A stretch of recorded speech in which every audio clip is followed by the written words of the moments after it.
How's it going? Thank you for joining Shop Talk Live. My name is Rick Ramirez, also known as Ricks2Cents, along with my fellow co-host Steve from Steve Makes Everything. Howdy, y'all. It looks like people were pretty active in the chat. Like 30 minutes before you went live, they were kind of jumping in, saying hello. I never looked in the chat yet. Yeah, so let's see here. Tony said hello, Cleveland, Ohio, in the house. Hello. Hey, Tony. I said to him earlier, I said hello because he said knock knock, anyone home. It was 5 o'clock. 5:51 he was rating it live, so he's over 30 minutes early. Thank you for joining, Tony. Appreciate you. Chris said good day from down under. Hello, hey, Chris. Thank you for checking in.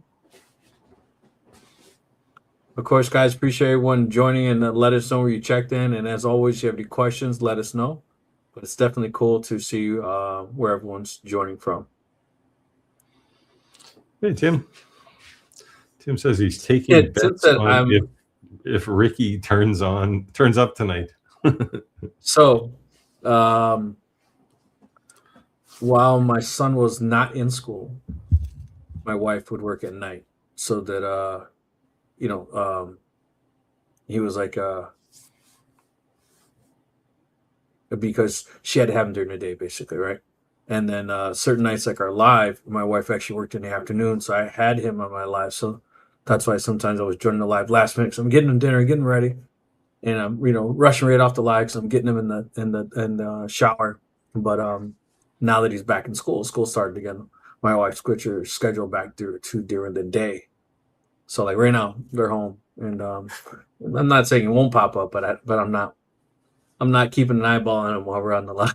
School has started already? Yeah, he's been in school 2 weeks already. Holy cow. School here. So I'll let him know you guys are asking about start till after Labor Day. So I'm still in the finals for the Ace commercial, guys. So see what happens with that. That'd be so cool if I make it. Tim says, I know what Steve will be talking about, the new X-Tool X1. That thing would give me back my shop area.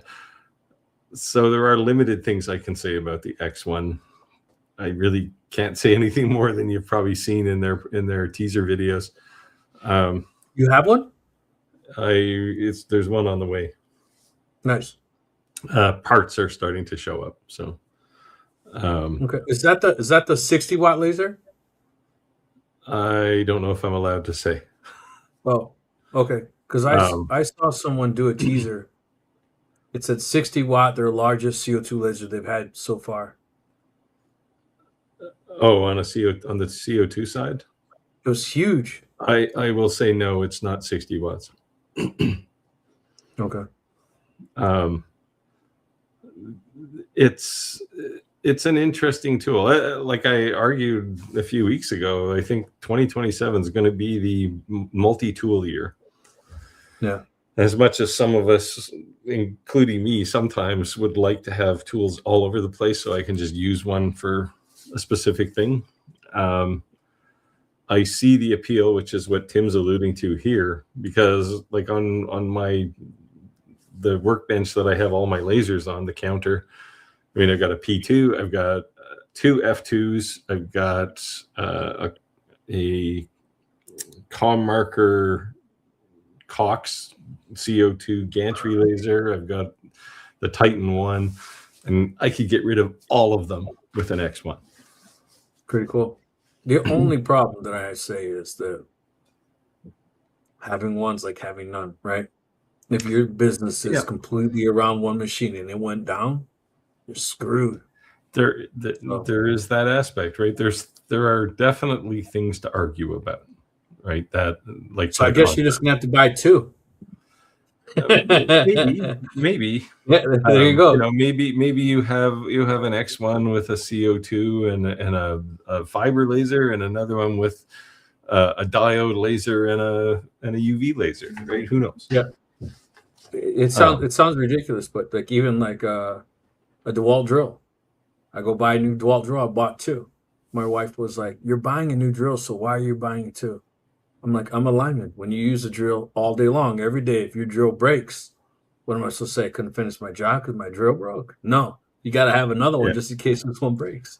Yeah, I Like, mean, I have what's your multiples. livelihood? I have multiples of most of my shop tools are like hand tools are Milwaukee, Yeah, and I have multiples of like impact drivers and hammer yeah, drills and things. It's like, I mean, how often do you use one of those, right? Not right, often, but if it doesn't work, you're off to the hardware exactly, store to buy a new one anyway, right? So exactly. No, but I think there's truth to what you said though about the lasers, and I definitely think the multi tool is cool. But I think that people always ask, right, like, what's the best laser? I don't think there's a best laser. There's a best laser for the job, right? So let's just say that particular laser being occupied by making something else, you have another order you need to work on. There could be a different type of laser, or a different laser could do it. Maybe the X will do it more efficiently, but you'd have another laser could do it as well, right? Um, and as you start having yeah, multi lasers, that's the advantage. yeah, I think the goal uh, is just to make like, I mean, I mean, we could ask for a show of hands, like who's got too much room in their shop, right? Right, No one. right, Like right now.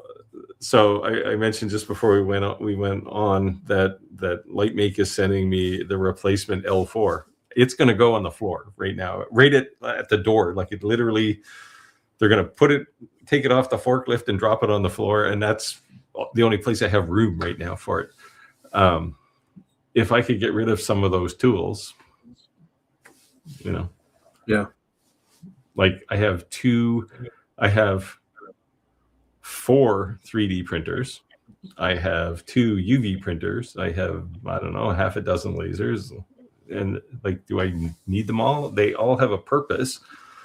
right. But if I could replace them all with one box, that was reliable. I mean, it has to work. I would probably do that. That's pretty cool. Pretty cool. So Can you share how much it costs, I or don't do you know not how know? much it costs. Yeah, I would assume with a resource like that, it's not going to be cheap. It's going to have Yeah, I mean, figure it's going to start at the price of a P2S probably, and yeah, go up from there, right? I mean, you take all of X Tools lasers and add the price together, and if you bought everything, that's probably what it's going to cost, right? Something close to that. yeah. So, Santa's Living Grave said, "What kind of machines?" I heard it's everything under the sun. Yeah, there's a lot of different videos on this laser people well, dropping. what I like is there's a couple of guys. I forget the name of the guy. He does a lot of reviews of stuff that's up and coming. And he did a review. Tim probably knows who I'm talking about because I sent him the guy's video, because he did a review a couple of weeks ago when Bamboo announced the R1, and on the same day Xtool announced the X1. And he did this review about, oh, look at all these, what are all these things? And I just felt like he speculated a lot. And at that point, I just felt like putting a comment in his video to say, you're wrong. but I didn't. Yeah. I saw a sneak peek of that laser. There was I'd never seen her before. She's does reviews. Camera zooms in. She's bent down in her downward direction. You're getting a different view. And she smiles and says, "This is the biggest." And then it shows the laser. That must be box. That must be Katie. And then, but she doesn't like show everything in the laser. She kind of like sneak peeks and shows you she has the box, but doesn't. It's like a teaser. Yeah. But yeah, it's I don't know what the advantage of teasing things is, but yeah, there's definitely some cool things coming out between now and this time next year. Like even the O1, right? The O1 is not just a UV printer. The O1 is designed to be a platform. And I had a few conversations with Xtool about some of the stuff that's coming, and it's like, yeah, this looks pretty cool. TTC 1940 said, "Hello from Chicago. Hello. I hope you're not getting beat up." Did you get your backwards engraving fixed, Jim?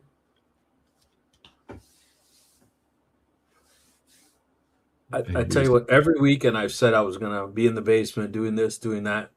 And every week, actually the first week, this is the first week actually, we haven't gotten hit with like crazy storms.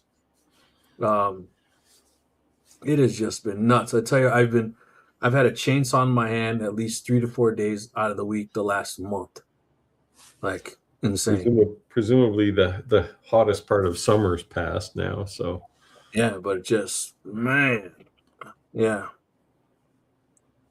So I think this is a new name. I could be wrong, but I don't recognize the name. Said hello from Apache Junction, Arizona.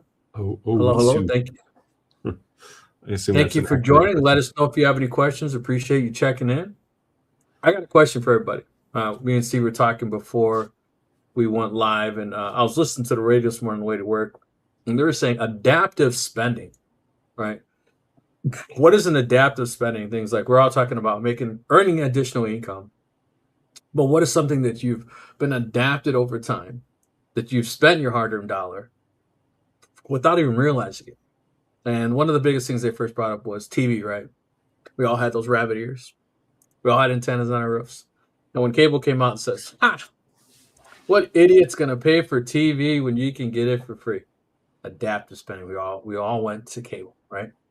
And then come along these as the internet got faster, all became along these apps, right? Netflix and Hulu and Disney Plus and etc. There's probably a slew more. And Cody added to that, right? Everyone wants to get these new movies out. And he said, well, I'm not going to pay for cable. I'm going to get the app. But now you don't have one app. You have 3 or 4 apps. I'm curious how many apps you guys actually have. I know I have probably at least 5.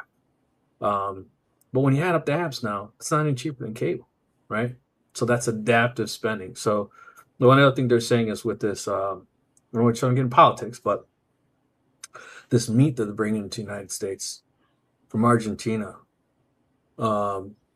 China said no. Where are you importing it? It's not going through the FDA. So adaptive changing, like we used to go to a butcher and you get your meat, and those were common, right? And most of the time, if they didn't have at least one well-known butcher in your town, there was one in a neighboring town, right? And when you want to have an impressive barbecue or something, you went to the butcher. You didn't go to the grocery store, and you'd get that nice slab of ribs or something like that. But butchers, they don't exist. That is a thing of the past. Yeah, But they now still what exist people here. I can right? still go to a butcher. They're Yeah, rare. but no, yes, but now with things changing the way things are, I can see that adaptive change coming back. Like if people are starting to question the food, right? If you went to a farmer and said, "Hey, I'd like to split a cow with 4 people," and they put you on a list, and 4 families come, and they say, "Hey, there's one cow. It's $350 split 4 ways. You're going to get X, Y, Z of whatever." Adaptive spending, I can see those type of things starting to come back with the way our economy is changing. What do you think? Yeah, well, I see the barter system coming back in a big way soon. It's pretty prevalent where I live. No one wants receipts. Yeah, I Um, mean, just it's crazy. it's just you drop a dollar bill, and well, we don't have dollar bills anymore. A $5 bill, and if it lands face up, you pay the government. If it lands face down, the government doesn't know anything about it. That's how it works, right? And Yeah, but a yeah. I lot of mean, people they just trade stuff, right? yeah. I like it when it's on Facebook Marketplace and it says, whatever for sale or willing to trade for, and it's like a generator. Willing to trade for a 4 wheeler. You know what I mean? Because that's what they're selling. They're going to buy. Yeah. So hey, if they just get what they want, both people are happy, right? Yeah, this is the start with a paper clip and buy a house model at the end, right? Yes.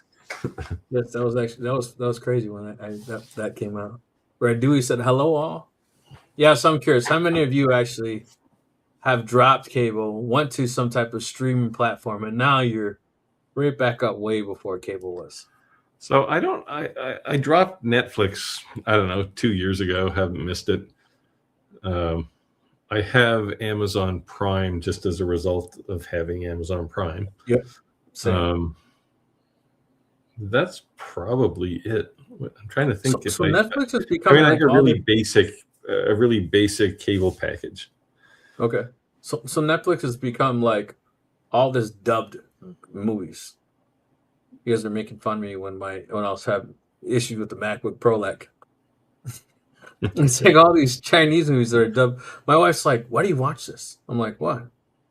It looks horrible." I'm like, "I don't know. It's something on TV." But there's a lot of dub movies on Netflix now. It's kind of crazy. Jack said, "How's it going?" Hey, Jack. Chris said, "I think it's going to be a modular system." Yeah, I mean, just saying, like, I think he's referring to the X1 specifically oh, on okay. this. We're just getting to that question. Might be right. Maybe not.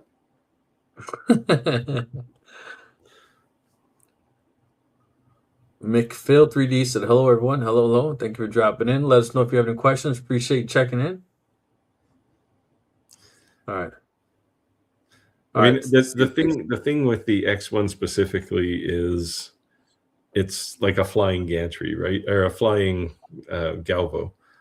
That's really going to put pressure on who's the company that has the flying Galvo laser now. Like X-Tool is just going to eat those guys alive. Not Alien Cell. That's the X1. I forget the name of the company, but they didn't get a whole lot of traction. And I think they're going to disappear pretty quickly. Yeah, it's crazy. Tim said, "But we can take all our current lasers and put them away. Easy backup." Yeah. Yeah, store them. So now you just have to pay for a locker. Speaking of adaptive spending. Did I save any money after I spent 5 years at self-storage? I don't know. TC940 said, "The price of these multi-lasers is the price going through the roof." Yeah, I mean, well, I think not necessarily though. You don't. I mean, if they're modular, you don't have to buy all the modules, right? You can buy the ones you want. if you're like literally buying ahead, and then that's how you're swapping them out. Yeah, that's cool. But I also think that whenever there's a new kid on the block and they're the latest and greatest, the one who has it, there's not much competition. They don't have to be competitive in the pricing, but as that becomes a norm and everyone else starts doing the same, you'll see that price come down. Yeah, well, sure. Everybody's going to do it if it gets traction, right? Right. But I mean, I've kind of seen this multi-tool direction forming for the last year or so, and I think 2027, like 2026, was the year of the UV printer, right? And I think 2027 is going to start merging a lot of things together. Jack in the Shop said pretty much exactly what I said earlier. If you got three, you got to have three. If you have one goes down, what are you going to do with just one? Yeah, so just, yeah. And and it's nice. It's convenient, too, to have machines jigged or set up for one purpose. And that's the way. And these are the arguments. It's not a necessity. These are the arguments that these companies who want to make multi-tools are going to have to deal with, right?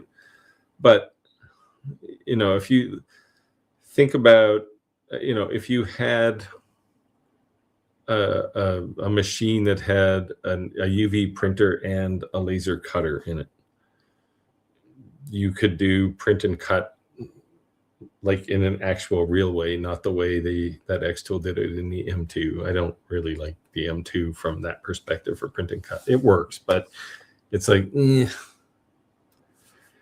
But I think there's real opportunity here if they build the right product. It's always got to be the right product. But there is the argument of, well, what if it fails and then I can't do anything, right? Yeah. Tim said that is a magic question. Yeah. Yeah. Tony said, "I have a Shopsmith and made good money with it." Not sure what a Shopsmith is. It's a multi-tool thing. Okay. It's like a wood lathe and a drill press and a bunch of other stuff. Like it's more like standard woodworking tools. And they've been around, like this kind of tool has been around like Shopsmith for, I don't know, probably since the 70s almost. So it's not a new idea. But I think what's changed is the capability of the multiple tools. but there will always be this argument of, well, what if it fails? So, Yeah. I don't know. We'll see. Just to me, if you are a business, it's one thing if it's a hobby, you're starting at home, but if you're a business and that is your livelihood, you should not have one. Yeah. If you're going to have a multi-tool, then you should have two multi-tools. Yeah. And if you're going to Well, start and one, I your goal think should that's be probably to the have direction that that it'll go, right? Like if you have a small business and you buy one of these things and it's busy all the time, or you're always maybe swapping tools, doing whatever, you're going to buy another one, right? Because if it's Right. busy, then you have justification to buy a second one. Yep. But I think, like in X Tools case, I think what they're trying to do is kind of bridge that gap between side hustle and small business, right? So you're not like, the guy we talked to 2 weeks ago, I guess, down in Austin, right? Like he's got tools that are busy all the time. So this wouldn't be the right tool for him, but like a guy like Jim on our live here, he has a bunch of lasers, and maybe he runs them all the time, maybe he doesn't, right? He's got a little side hustle going. But the biggest benefit of Xtool specifically is the fact that it's all integrated into Xtool Studio, right? So you learn one piece of software to do everything. And if companies did that, then there might be justification. Like I look at it and go, I got a business and I have lasers busy all the time, but I don't have space. Right. I see the modular perspective as if a one and done, meaning one CO2, one fiber laser, one multiple laser, and you start adding up like the cost of these equipment, right? What it would cost. If they would have a laser that's capable of, multiple lasers, but you don't have to buy, it's modular, so you don't have to buy the head or the inner components to make that particular, you could grow into that laser. To me, that would be, that's a good option. Like I think, CNCs have had laser modules available forever. No one wants them. No. Bamboo with their laser inside a 3D printer, that wasn't a great success. And I think a lot of it is in part the time to retool the thing. Like Snapmaker, the original Snapmakers, right? They did CNC, laser, and 3D printer. And the problem is, if you wanted to switch from a CNC to a 3D printer, it was like you disassemble the thing and put it back together again in a different way. But if let's say it takes 5 seconds, 10 seconds to change from one type of laser to another, I don't think people will find that too cumbersome. Mm-hmm. Like you flip a lever, pull the thing out, put another one in, and close the lever again, right? That's cool. I don't think people would be too negative to that, especially if you could do that swap in the middle of a job. Oh, that would be insane, right? So I want to do a cutout, and then I want to do an engrave with maybe a UV printer or laser. Relief. Do a little bit of an engrave, and then I want to, I don't know, do something with a piece of metal and drop it in there. Then I want a MOPA laser of some sort, right? And not move the piece, so it's still the piece just stays there. Right, so I take a piece of acrylic, I cut a round hole out of it, and then I drop a coin in it and engrave it right there. That's cool. Right, all from the. I don't have multiples, but I have others that can get the job done. Exactly what I was saying. It may not be, not that one laser is better than the other, but you have a purpose for a particular laser. So, but I think that's where the secret to success for these things is, right? Is just that, like, if you can nail the ease of use and integration of all these things, I think people will say that's a better experience than what I have. Yeah, I have to agree with this comment with saying this, because I've said this about as a general vague statement. Like San Jose Grave said, I think you lose something when you try to make something do multiple things. It's best in everything to mediocre versus one tool specialized. And I would agree to this to say that, like, when you're buying a tool, you can buy the best of a particular something. And in most cases, I'm not saying X-Tool's not, but in most cases, when it's a multi-tool, it's not the best of either. So I have said this exact same thing too. But I would put a disclaimer on that historically they haven't been the best tools. But what if they are?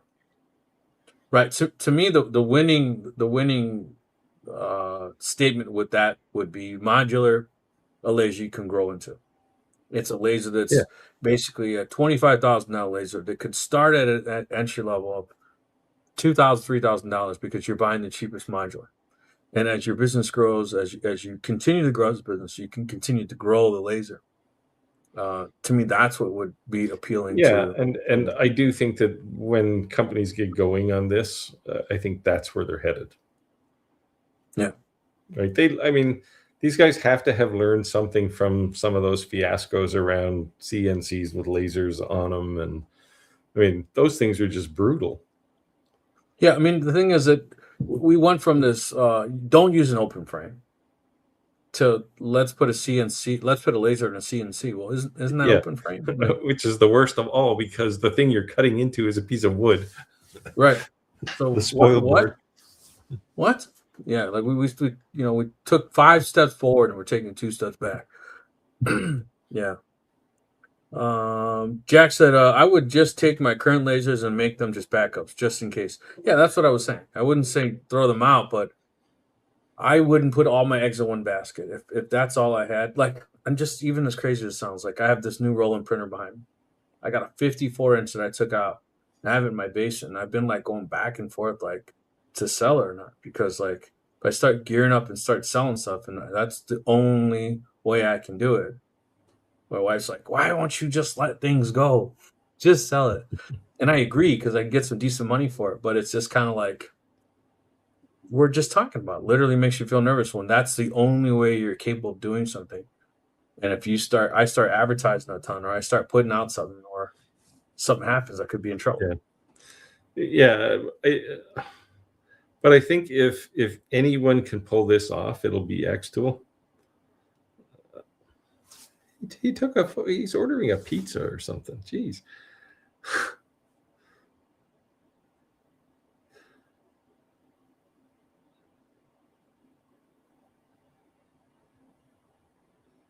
Oh. I guess there's a big accident. They went off the road and they drove into my property line. I guess they're on the side of my house right now. Some old man crashed off the side of the road. Well, as long as you don't have to put a chalk outline on your line, you're okay. But yeah, I mean, if anybody can pull this off, I think it'll be X-Tool. I mean, look at what they did with the Wonder Press, right? It's a multi-tool. And you don't hear people going, "Oh, it's not the best, vacuum former or the best T-shirt thing." It is the best T-shirt thing now. I think the biggest difference is if you're new kids on the block and you're trying to come out with a multi-tool, I think that's a bad idea as a company, right? Yeah. But I think that if you're an established company that has a lot of lesson learns along the way, you've learned the pros and cons of all those particular items. So you're taking that knowledge of all that lesson learned and say what worked and what did not work with a product, and try to make the best of a multi-tool, right? That does give you a competitive. Yeah, I mean, I think when you decide you're going to build one of these things, you have to set down the criteria, and one of them has to be this thing has to be at least as good a tool individually as all the other tools that are out there, right? Right. Because if you can't make a tool as good as your own, let's compete. Yeah. Forget competitors, compete against yourself. Right. If somebody has one of their own tools and they buy a multi-tool and you're like, why the hell did I spend 3 times the amount when the tool I have that I bought 2 years ago works better than what I just bought? Yeah, like if the X1, for example, has a UV laser in it and it's not as good as the F2 Ultra UV, then why would they build this, right? So, which raises a different kind of question: is what happens to X-Tool if this thing is successful, right? All of a sudden, they go from selling 5 different lasers to selling one laser, right? Now, I kind of wondered this when they came out with the 01 too, right? Because the 01 DT UV can print T-shirts just like the apparel printer. So do they need the apparel printer anymore? Now, Tim actually has one. I haven't heard him say I'm going to get rid of my apparel printer. And when he bought an 01, he bought the dual UV. So, I don't know. There's got to be reasons, but I'm intrigued to see what's going to happen over the next few months or year. Yeah, I'm curious to see how well it works, to be honest with you. Yeah. Wade said the stuff I make starts to take up space. Yeah. Yeah. That's when you have to have a yard sale. Yeah.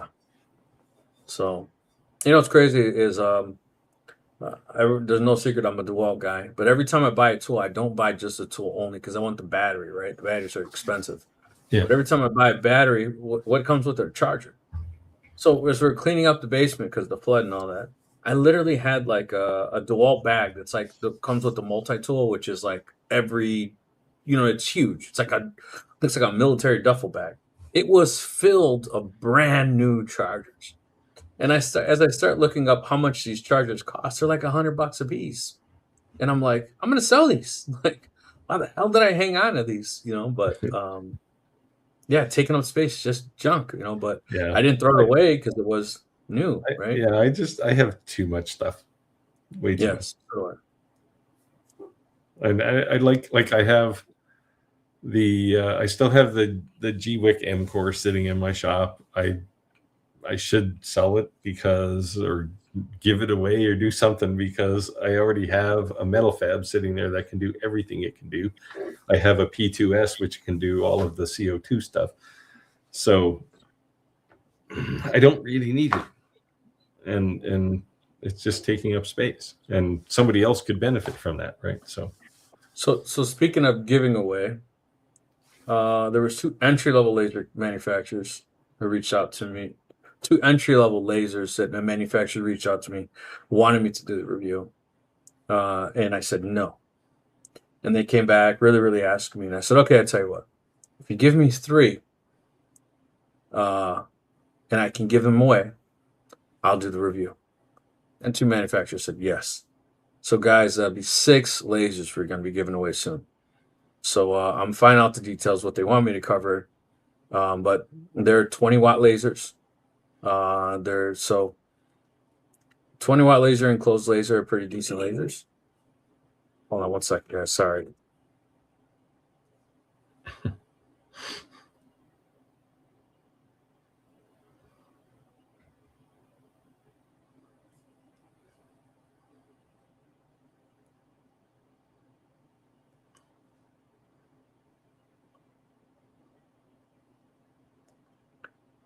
My wife said they're trying to direct traffic, and the guy's scared to direct traffic. Do you want to go out and direct traffic? I said, no. What's crazy is, as a lineman, when we made guys be a flagger and like they're standing there in the street and flagging, they'd get so like mad when there was like a new guy. And I said, you gotta have some like take that fear away from you to stand on the side of a highway or a tollway or side of a road where someone's doing 75 miles an hour, because if you're not aggressive to traffic and make sure that they're not driving when they're not supposed to be, I'm going to get killed, Yeah. So she just assumed I want to go out and run traffic. No, I'm good. But I don't even know what we were talking about before I answered that call, so I apologize. You lost the I lost my train of thought. Yeah. It's okay. Time to take some more text. She's so worried about this accident. Chris said, Santa, I don't count them as multi-tools if it's lasers X rather than Y, laser versus CNC. Yeah, I mean, literally, I've slowly been taking over more and more space of my basement. So, yeah, that's the thing, right? Like you put a 4x4 CNC somewhere in a corner, and there's 16 square feet are gone, right? Yeah, I have 3 CNCs in the basement. Like that is a lot of space, man. Yeah. You know what I mean? Let alone all the lasers and all that stuff, Yeah. So, and that's, I think, what's going to drive it is the space, right? It has to work, of course. It has to be good, but I think the marketing angle will be, save some space. Yeah, Santa's Living Grid says, I still think you'll lose something even in the same line of product. Yeah, I mean, it's possible. It's possible.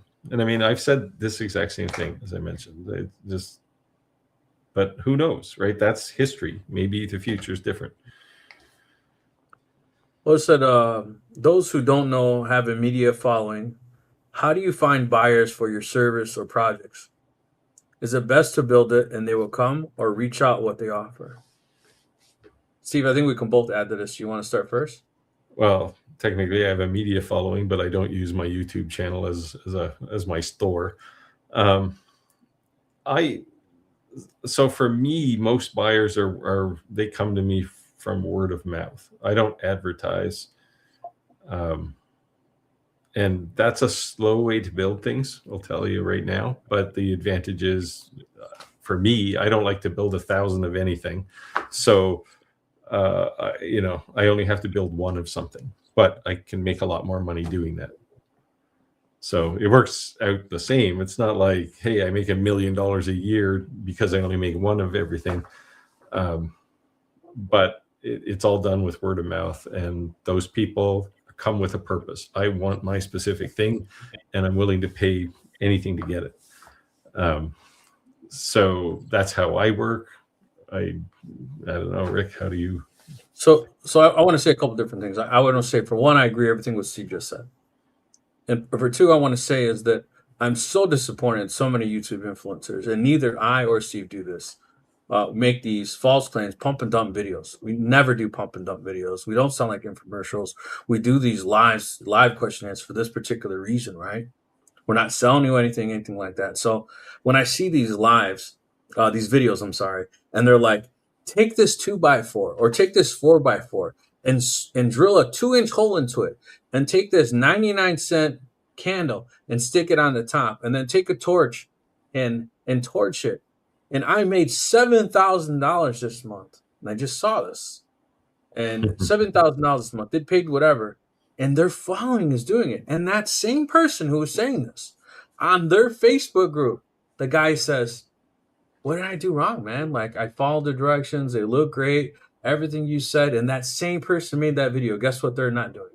Responding.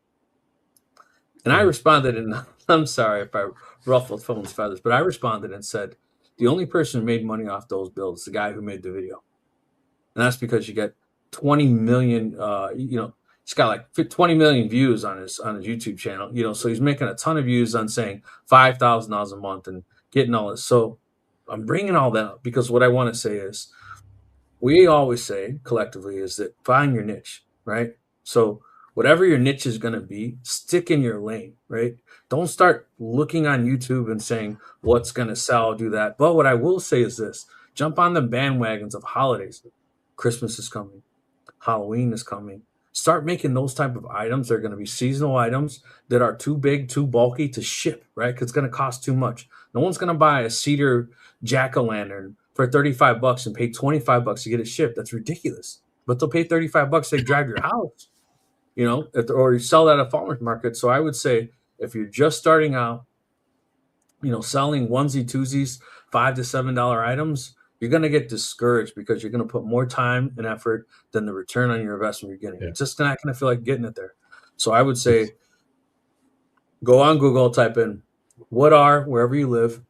So if it's U.S., what are U.S. holidays of 2026? Bring it up, populate that list, and then go and start making things towards that. And then have your own niche and start improving your own process, improving your items that you make, that you consistently sell year round. But jump on those bandwagons as it comes around, because as you're making that money you put back in your business, you're going to be able to, like we're saying, having one is having none. You're going to be able to buy other things and be able to do things that's going to be able to make you be able to make things faster, better, and other things you can't do right now.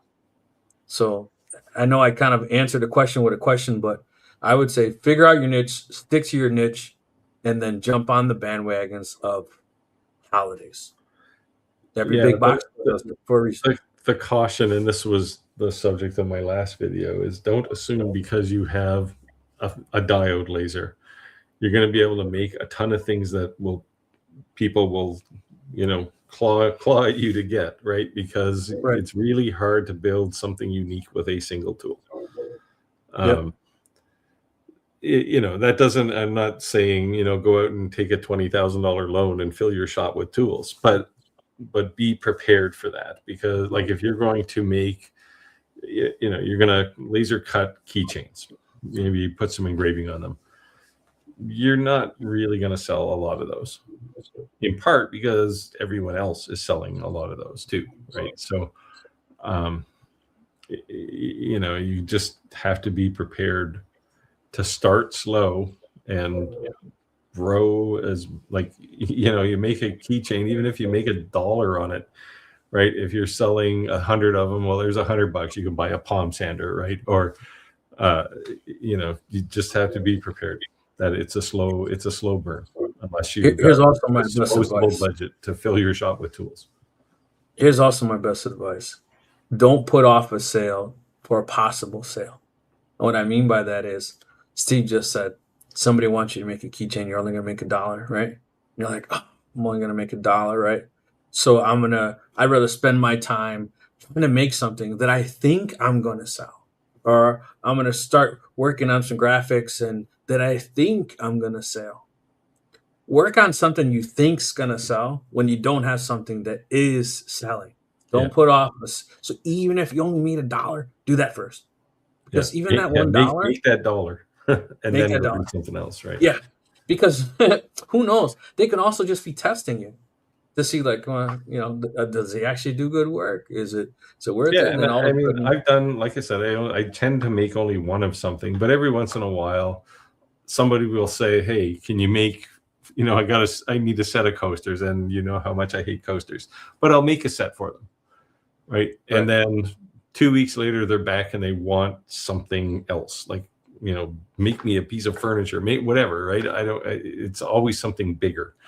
And I mean, I had a guy who wanted literally a set of coasters, made them, and he came back a month later and said, he wanted a cribbage board, but he wanted very specific. He wanted it inlaid. He wanted a bunch of stuff. And so I made a boatload of money on that. I made nothing on the coasters. Correct. Basically nothing, right? A few bucks. But I made a lot of money on this custom cribbage board. I mean, the thing was big and it was almost like a table. I felt like putting legs on it. Right. And the reason it's too important to find your niche is so that you don't burn yourself out, right? Because if you're focusing on a particular type of product, then you're not burning yourself out on a whole lot of fails, right? Because and you may start off with a whole lot of fails because you may not know what your niche is yet. You may not. But what I would say is I would rather have a niche that I'm not copying Steve, right? Like, oh, Steve's making a ton of money because he's selling this, so I'm going to do what Steve does. I'd rather do what I'm passionate in because I'm going to be more driven through the process. Like, my niche is memorial stuff, right? So, like, I'm very passionate about it, and I love doing that type of thing, but memorial stuff could mean that I'm printing stickers. Memorial stuff could mean that I'm making T-shirts. Memorial stuff could mean that I'm making all different kinds of stuff. So just that's what I'm saying. So how many T-shirts do you make for a funeral? Do people wear like T-shirts at the funerals? I live in the Chicagoland area, man. It's a murder capital of the world. It's a lot of gang violence. It's rough out here. And they want T-shirts. I have a lot of Black customers, and I say this because Black families do humongous family reunions. Yeah, and they always have T-shirts. So, well, see, that's different, right? That's not so much in a memorial. That's like an event of some sort. No, but that's how I met them. You know what I mean? Well, that's true. Yeah, I met it because what happens? I met them in a memorial shirt, right? And they get the shirt, and then they go back home. And this person came to Chicago, and they're from Tennessee. And then when this person does the memorial, man, they got people from all over the whole country. And that's kind of pulled me out of my niche. But that's what every customer bring you a customer, right? But it's still a shirt. But yeah, so don't get discouraged as you're first learning. I would say focus on 3 products. Focus on 3 products, and try to really do those 3 products. If you're beating head against the wall and just not working, drop it and just try something else. Try something else, and find something that's going to consistently sell. And then, okay, that's your one item. And then try another one. But don't try doing 25, 30 different things at once. You're going to burn yourself out, and you're going to be discouraged when it doesn't sell. And I think 3 is high. Yeah, I was going to say, as you're just getting going, 3 to 5 would be, if you make more than 5, things No. that you're trying to sell at once, it's too much. It's too much. Yeah. But you will succeed. Don't worry, you will succeed. Yeah, it's perseverance is the biggest skill you can have as a maker. Yes. Chris said Santa's living room, yep, usually work bedside putting up a diode and gavel setup. Yeah.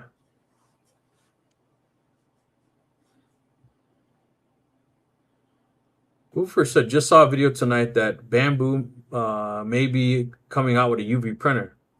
Market's going to be flooded. Steve, you called it. You said everyone's going to do this. And Yeah, yeah. as you know, the UV printer, print head, and all of the electronics around it all comes from Epson, right? Yeah. So what are you building when you build a UV printer?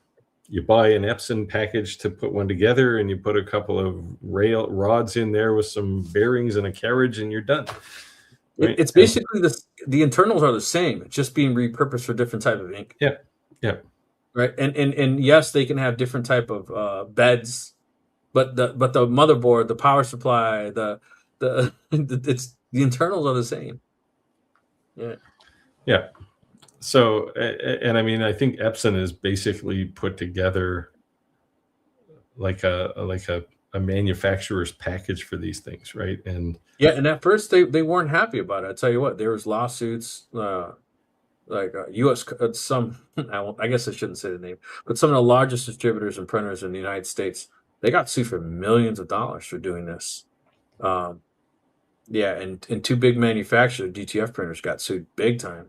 And they tried even trademarking the name DTF, and the United States said, "No, you can't do that." yeah, that's a little vague for a trademark. Yeah, but they invented it, right? So, but it's Yeah. kind of crazy. They should have given it some buzzy marketing name, and then they could have had a. Yeah. Well, just think about back in the day when everyone used to say Xerox this instead of photocopied or Yeah. copied. You know, Xerox was so known as first originally as copy machines. They got, they became the acronym, their actual name. Yeah, well, like Hoover vacuums, right? Yeah. Yeah. TTC 1940 said, got the mirror fixed, but now the image rotated 90 degrees to the right. What happened, man? What happened to your setup?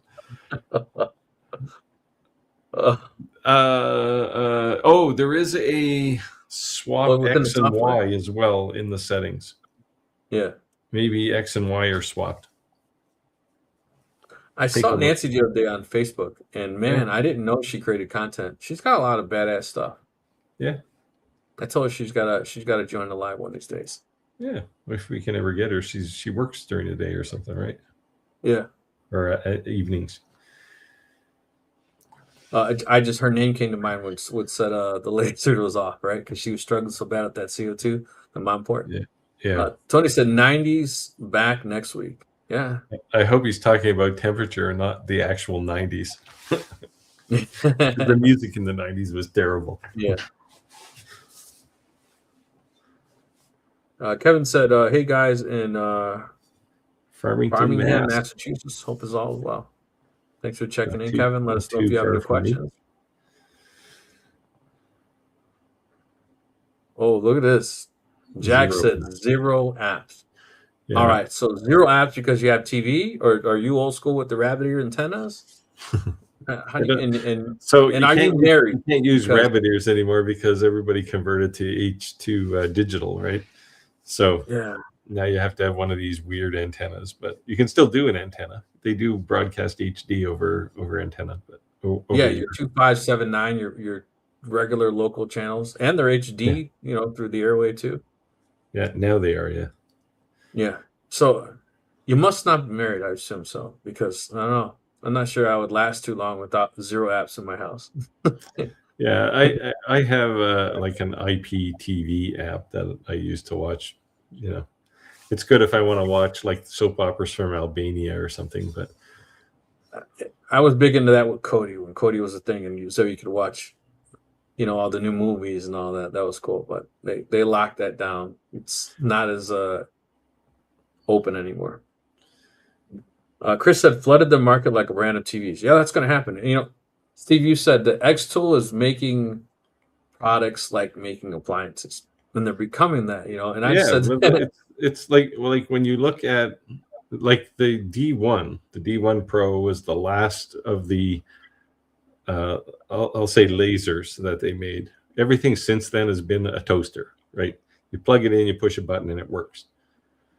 And I think like that's the Apple model, right? To this, who was I having this discussion with? And I said, to this day, Apple has never referred to an iPad as a computer, right? It's an appliance of some sort, right? It's some kind of a experience. And that's really what X-Tool is going after too. Jack in the shop said, "What, 350 for a cow? I got I got to know where he's at." No, I said for family. So you got 4 or 5 people going in on a cow. Yeah, I know in Wisconsin, they have these lists with the farmers, so you can get on it, and you'll wait.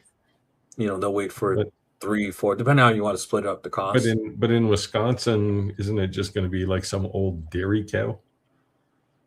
No, they have I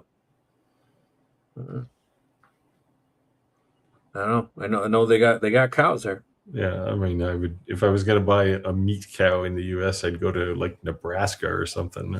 Yeah. No, I agree. I tell you what though, when I go to the grocery store and I buy a ground beef, and even if it's lean and it's a good supposed meat, and you cook it on the grill, and it shrinks down to half the size, you're like, Yeah, man.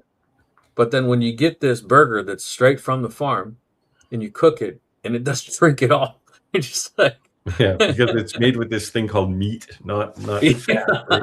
not sawdust and fillers. You I don't know what they you put in. put How it some of shrinks. that grocery store ground beef on a barbecue, and it just like it catches flame like you just dropped a gallon of oil on there. Yes. And then when you finally get the thing pulled off, it's this little nugget. Exactly. That's what I'm saying. Yeah, exactly. Chris said, "Why would you want a receipt? It's hard to spell." Yeah, that's the Mexican way, man. I mean, I don't care what kind Yeah, of shop you want I mean, Mexican. They say, I've "How much you done get this done? How I've you done a paying?" few things where I've traded services for return services. Yeah. Um, it's like if I need like I'm in the middle of making this big order of signs, those little warning signs that electricians stick on everything, and I needed a couple of plugs put in, receptacles. I know electricians are uptight when you call them plugs. I needed a couple of receptacles put in my shop for $220, and I said, "Hey, I'll do this for you if you put those receptacles in for me." Yeah, no problem. Yeah. $22. That's what it cost him, so he's no problem. Yeah, and I mean, it didn't cost me material wise. It didn't cost me a whole lot more than that either. So Yeah. Yeah, but that would have been easily $150, $200 job if you paid an electrician. oh to come in. yeah. I mean, normally, I would charge him, in the hundreds because he Yeah. always wants a big box full of But these things. everyone walks away happy, and that's the Yeah. cool thing about it. It's like, Well, what do you value? Like to him, I already have the wire, and I probably even have the plug. So the it's nothing. government It's doesn't just the time. necessarily walk away happy, but Yeah, yeah. San Jose immigrant said, I heard an old man say one time, he would toss the money in the air, whatever the government got, they could keep. Yeah. They tried that. That's why they tried taxing all our cash apps, man. What the hell, man? Man, that's crazy. yeah, these Jack in days the Shop said, if you go to a bank and you have a fistful of money, like actual cash, and you want to deposit it, if it's more than like $300-400, they ask you questions like why do you have so much cash? So we sell all kinds of stuff, right? So I'm the mattress money guy, right? So my daughter's getting ready to go to college. I'm like, all right. So we go to the bank with a plastic Walmart bag full of $15,000. And I said, I'd like to deposit this in my daughter's name. My daughter says, "You do realize you're Mexican? You're walking into a bank with a Walmart bag with $15,000, ones, fives, tens, 20s." And I says, do you have any idea how long it took me to save this money? How much stuff I had to make for this? Yeah, it's probably a lot. Do you want this money for college? Yes. Well, then shut up. Start asking questions, right? And they're just like, "Drrr, drrr, drrr." They just put it in the counter. And Yeah, but that was literally all my side hustle money, so it can definitely make Daniel, uh, the Bearded Viking said that one of the reasons he first started doing woodworking is his daughter going to college. yeah, And when he had $30,000 that he had made, that made a huge impact in him providing for his daughter for college. So I'm definitely following those footsteps, so to speak. And when you have a purpose, it definitely gives you motivation. I'd say that. You're just doing something to make money, that's one thing. When yeah. you're in debt up to your eyeballs and you're like, I got to figure out how to pay this, and you already have a full-time gig, that's motivation. When you Yeah, have something, that's when you realize the struggle is real, right? yes. So when something is motivating you to do it, you're going to be highly more motivated than you're just cool. It's a hobby. It's a Yeah. relief. It's something you're doing for fun. Yeah, and It's then when you get to be my age and you have a shop, half the time you do things for free. So I posted in our Facebook group, I think it was yesterday. It said, a year from now, you won't say it won't matter how long it took, just the fact that you got there, right? So just yeah, keep on pushing, yeah. and that's the point. Exactly.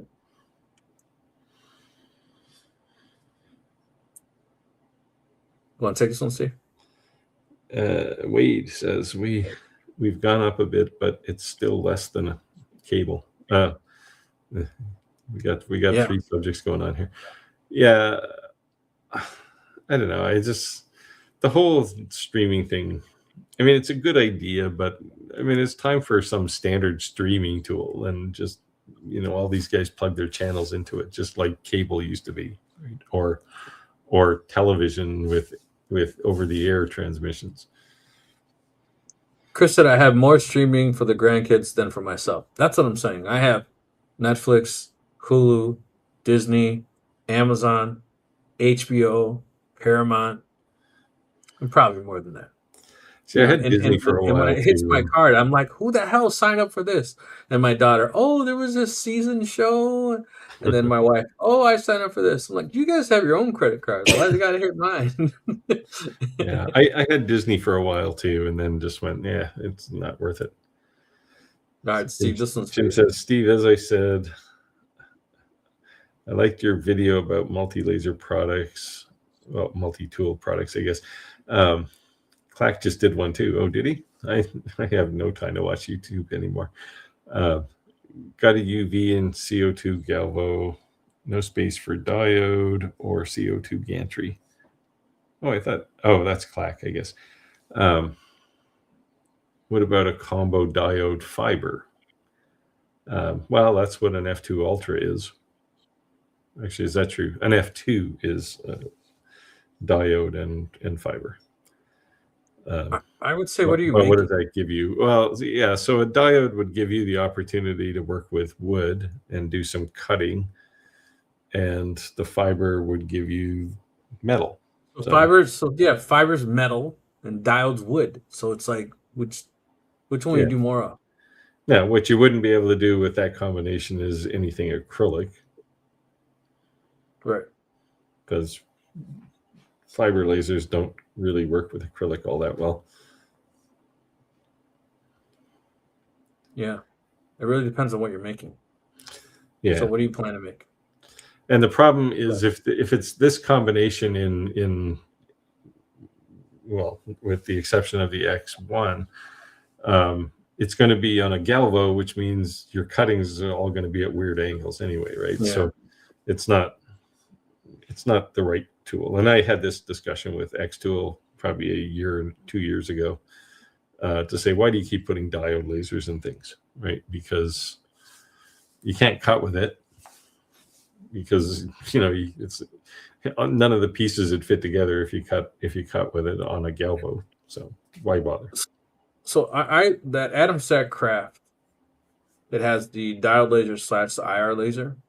I loved it, and the reason I like the dual laser is not that I'm using the IR laser to do something that the diode laser like. The reason I like it is because I can create a 3D relief, like a false hologram slash graphic. It looks like it's kind of coming off the. When you do Yeah. laser engraving, it looks flat, doesn't look three-dimensional, right? But I can do with a dual laser and kind of like a shadow effect with the IR laser within certain like offset of the other laser, and it creates this like three-dimensional look that looks like CNC'd. When I made those crosses on there, the first thing everyone does when they see them is they touch them because they're Yeah. expecting it to be like raised, and when it's completely flat, they're like, "What?" Matter of fact, I when I saw the people start to make them, it wasn't my original design. The people were saying the same exact thing. Like, I cannot believe this is flat, but because the dual laser, it can kind of trick things. Yeah, that hologram look, that was cool Yeah. to me. Yeah, it's like the realism period in art, right? Where Yes. you see these things, and I don't know if you've ever been to Italy, to Rome. Uh, I went to the Vatican. Now, I'm not Catholic, so I didn't get a religious experience out of it, but I did get an art experience, because between the museum, the Vatican Museum, and the Sistine Chapel, there's this long hallway, and the ceilings are about 30 feet up. But when you look at the ceiling, you see what looked like a whole bunch of wood, wood put on the ceiling, like moldings. And then you look at it and you go, wait a minute, that's paint. Like, it's a flat painting. And that's what you're doing with this realist look on lasers too, right? It's one of those techniques that never dies. Yeah, it's absolutely insane. Like, it's crazy. And I'm using like quarter-inch, was that birch plywood? Yeah. Yeah. Or basswood or something. Yeah. But the point is, it's like, it's that thin, but it looks definitely the number three-dimensional. Tim said another point, the X1, like you guys said, it is smart to cut and burn the same space you have a UV and a fiber laser. Yeah, I think it's actually a question. Is it smart? So, in general, if there's lasers in the box, it doesn't really matter what kind of laser it is. It gets weird when it's a CNC versus with a laser, or like in the case of bamboo, a 3D printer with a laser. Like, those things are just two opposite ends of a line, right? Yeah. Like, you really don't want to try and lay down a bunch of plastic on some bed that is full of dust, right? Because it's been blowing around inside because you cut something. So to me, a UV and a fiber is still a fiber laser. And like, you want to argue with me that what I'm saying is the lens, right? To me, what really would be the difference is like a UV and a fiber with a diode. Because when you start cutting wood and that creates that soot, now you're getting the lens dirty. And then that could affect your fiber cut. Yeah, but they should probably have an extraction you can system. solve that with ventilation, with the right kind of ventilation. That's what I said. They probably have an extraction system. But but that's the only thing I could see. Like, if I want to play devil's advocate, that would assume that all of those lasers are in the box at the same time, right? Maybe they're not. Who knows? Yes, agreed. No, I'm saying, like, if you were using the same piece and you were going between one item to the one module to the next, and keep them using the same enclosure, or if they could be connected at the same time, that'd be a problem too. Yeah. But so anyway, I mean, there's lots to find out over the next little while, but these are the kinds of questions that are going to come up, right? All right. One more question is, has anyone tried making product packaging? I printed on cardstock and using my UFI one, and printed a raised scoring die, then took it to Raleigh to cut over the. Yes. Yeah, I did a video on this probably 2 years ago now on making, using cardstock to make boxes. So, like, if I ever print things like metal business cards, I'll always put them in a nice little cardboard box. And I start from a flat piece of cardstock, cut out a box, fold it up, and glue it together, and then put the cards in it. And I usually will put my logo or something on the outside. So yeah, you can do this.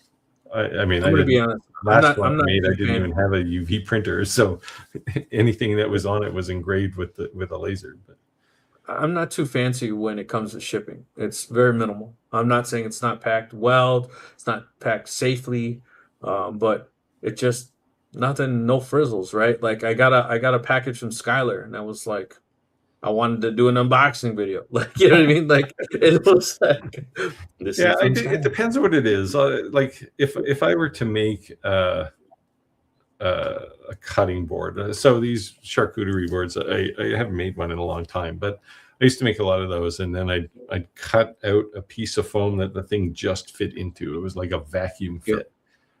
You can do that because it's done on a yeah, CNC, so you've got the outline of the board. You can just put a piece of yep. foam down and on a laser and cut that same shape, right? No, and Um, I saved those for that exact reason. I literally have like a box that I save all that foam, put it in. yeah, and then you I don't use use it it. for shipping stuff all the time. Yeah. Yeah. But if it's just like mostly now, it's a lot of signs I make, so there's no point in putting it in fancy packaging because it's never Yeah, going to see Skylar the had like a packaging. card, and she had like a thank you handwritten, and I If mean it it's was either it's over an the top. artist, we can't compete Yes, with her. yes.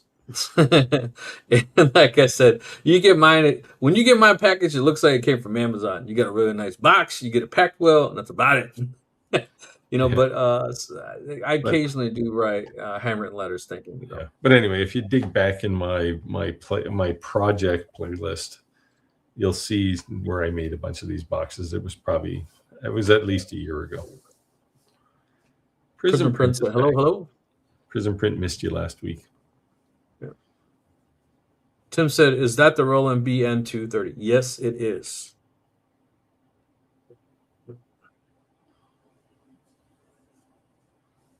And then that's my Hydronics. And then that's an Epson. What is it? A 5107. It's a large format sublimation printer. It's not a converter. It's actually straight from Epson. It's sublimation printer. And then yeah, this is my print room. So I have all rolls of vinyl here and more rolls of vinyl there. And yeah, So I have the roll film cartridge for the '01 coming, and that's printed on that printer. yeah, nice. That's on paper. That's on photo mat paper. I'm covering it because I have a really bright light above my head. As you can see, my head's shining. Here's some stickers.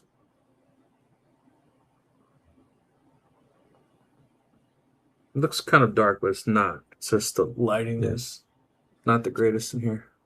Oh wow, it automatically adjusted. It's not there you go. Yeah. Your It lights auto are too adjusted. smart for you.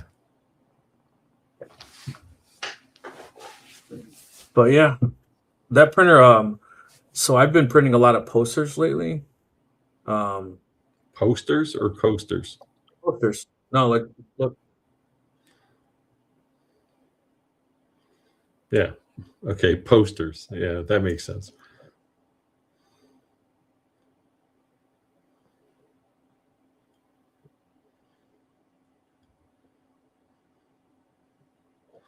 See, that's the kind of stuff you're not going to do on an X2 01 or a E1. Yeah, so that's a 24 by 36 poster. And what's cool is that, you know, it's not cheap paper. That's actually matte photo paper. So I can put a lot of ink down and the picture looks amazing. Like that's a picture of him. This was like the demo. And when you look at his hand, like you could see the reflection of his hand. Like it looks pretty awesome. Sweet. So yeah, and we all talk about it. You can't let a printer sit, right? Um, for one, an idle printer doesn't make you any money. But for two, an idle printer will cost you money in two different Yeah. ways. Either one, you're just dumping ink out, right? Or two, you're gonna ruin something. Yeah. So the cool thing about those posters is when I'm not running something, I'm running those posters. A few people over the last couple of weeks have asked me about, the best thing to do with your print head if you have a UV printer. And, should I, use it sparingly or whatever? I said, no, a print head will last longer if you use it more. If you don't use your printer all the time, you have to wet cap it. Yeah. That's the only way you're not gonna At the very least, every couple days, you got to do some little print on it or something just to keep the head. They sell a solution that you can literally do a couple drops on the when your print head comes over, when it rests down, that little area that it sits on top of, you do 3 little drops of the solution, and when it sits on there, it's going to keep the moisture on there, and you're good. And I'm not saying don't do your regular maintenance, but if you know you're not going to use your printer more than 3 days, 5 days, 3 little drops of that solution. I mean, you're going to buy a $30 bottle. You'll never use the whole thing because you're using 3 drops at a time, right? Yeah. But it's definitely worth it. Yeah. So that printer can print on paper, obviously. It's a printer and cutter, so I can cut anything in vinyl, and I can print directly on banners. I can print directly on magnets. So it's pretty versatile. So, and it's pretty. It doesn't look as big in this photo, but it's in this video, but it's pretty huge. It's a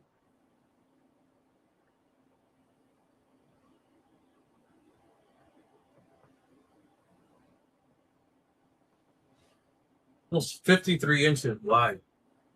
So it's a pretty big printer. Takes a lot of table space, so to speak. Yeah. See, that's really why your wife wants you to sell it. What's that? That's really why your wife wants you to sell it. It takes too much room. No, I have a bigger one. So I have a 54-inch one, print cuttable. Like, so if you think about it, if the roll can be 54 inches, you got a foot on each side. Yeah. that houses that. That thing is huge. Oh, and then I have a laminating machine over here. Right there. It's a laminating machine for the rolls. So if I print stickers,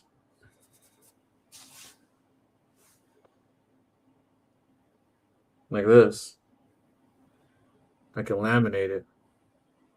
The problem is that vinyl, in most cases, it's rated by years, right? Like how long the vinyl is going to last. And then on top of that, it's going to have another rating. How long is the ink going to last on that vinyl? And most of the time when you go above 5 years, the vinyl's thinner. So since the vinyl's thinner, it's just kind of if you're not a professional installing it, people struggle with it because it's so like floppy. Get air bubbles in it.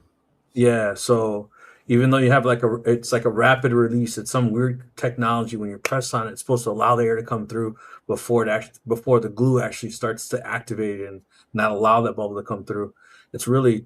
It's problematic unless you're a professional installing. No big deal. You wrap vehicles, no big deal. You actually would love that thinner vinyl. Yeah, but the guys who put vinyl on cars, they spray like soapy water on the thing first, right, and then they can slide it around if they need to. Yeah, two different things. You use like a degreaser. Yeah, like it's a chemical that strips all kind of chemicals off of it. It strips all the wax and stuff off first. Right. And then there's another chemical that basically allows you to slip it all over, kind of like you're tinning windows with baby soap. But it also has an activator. Once you squeegee it out, it almost dries it right away. It actually makes the glue work better than had you not used it. So, but the solution's expensive too. Like I remember my sister owns a catering company, and she has these windows that are like 25 feet tall and like 8 feet wide, right? And she has like 15 windows. And she says, "Can you tint these?" And I said, "Oh my God, like, do you have any idea how expensive the tint's going to be for that wide? Are you not wanting to see through them?" She said, "No." I said, "Well, why don't we just put black vinyl over the top of it?" Yeah. And she's like, "What? If the purpose was for privacy to make it pitch black. If we put black vinyl, it's you ain't seeing through that." And that was crazy. But the reason I brought that up was because cleaning. It took me a day and a half to clean those windows before I could even do anything. And she was like, "Oh, I'm so sorry." I'm like, "No, like if it's dirty, it's not gonna stick." Like, so with their razor blade and cleaning with chemicals, and it was crazy. Big job. A couple different people recently been sending me emails asking about Roger. Actually talked to him the other day. He was sending me some funny inappropriate jokes, guy things. And I laughed and I just checked him, said, "How you doing, brothers? How's everything going?" He said it's everyone high and he's doing well. He's just still focusing on his healing of his heart, so to speak. So give him time, guys. Give him time. He's dealing with a big loss. So lost the love of his life, his wife. So Santa's living great and said, "Gotta jump off now. Everyone have a good evening. Thanks for joining. Appreciate you in the live. Thanks for joining. Thanks for doing all your posts recently on the Facebook group too, guys. If you're a member of the Facebook group, you're seeing a lot of people, a lot of noobs starting to join the lives, and they're asking, "What should we be making?" I encourage everyone to share some of the things that you're making.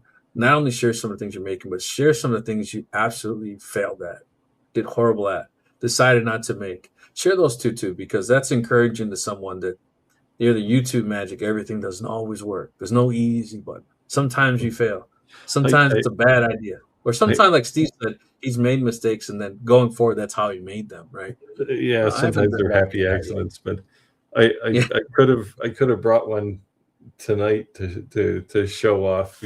I was playing with this Genmitsu Prover XL 2x2 CNC, and I started a job, and the bit went in, and it started to move, and the material moved with it.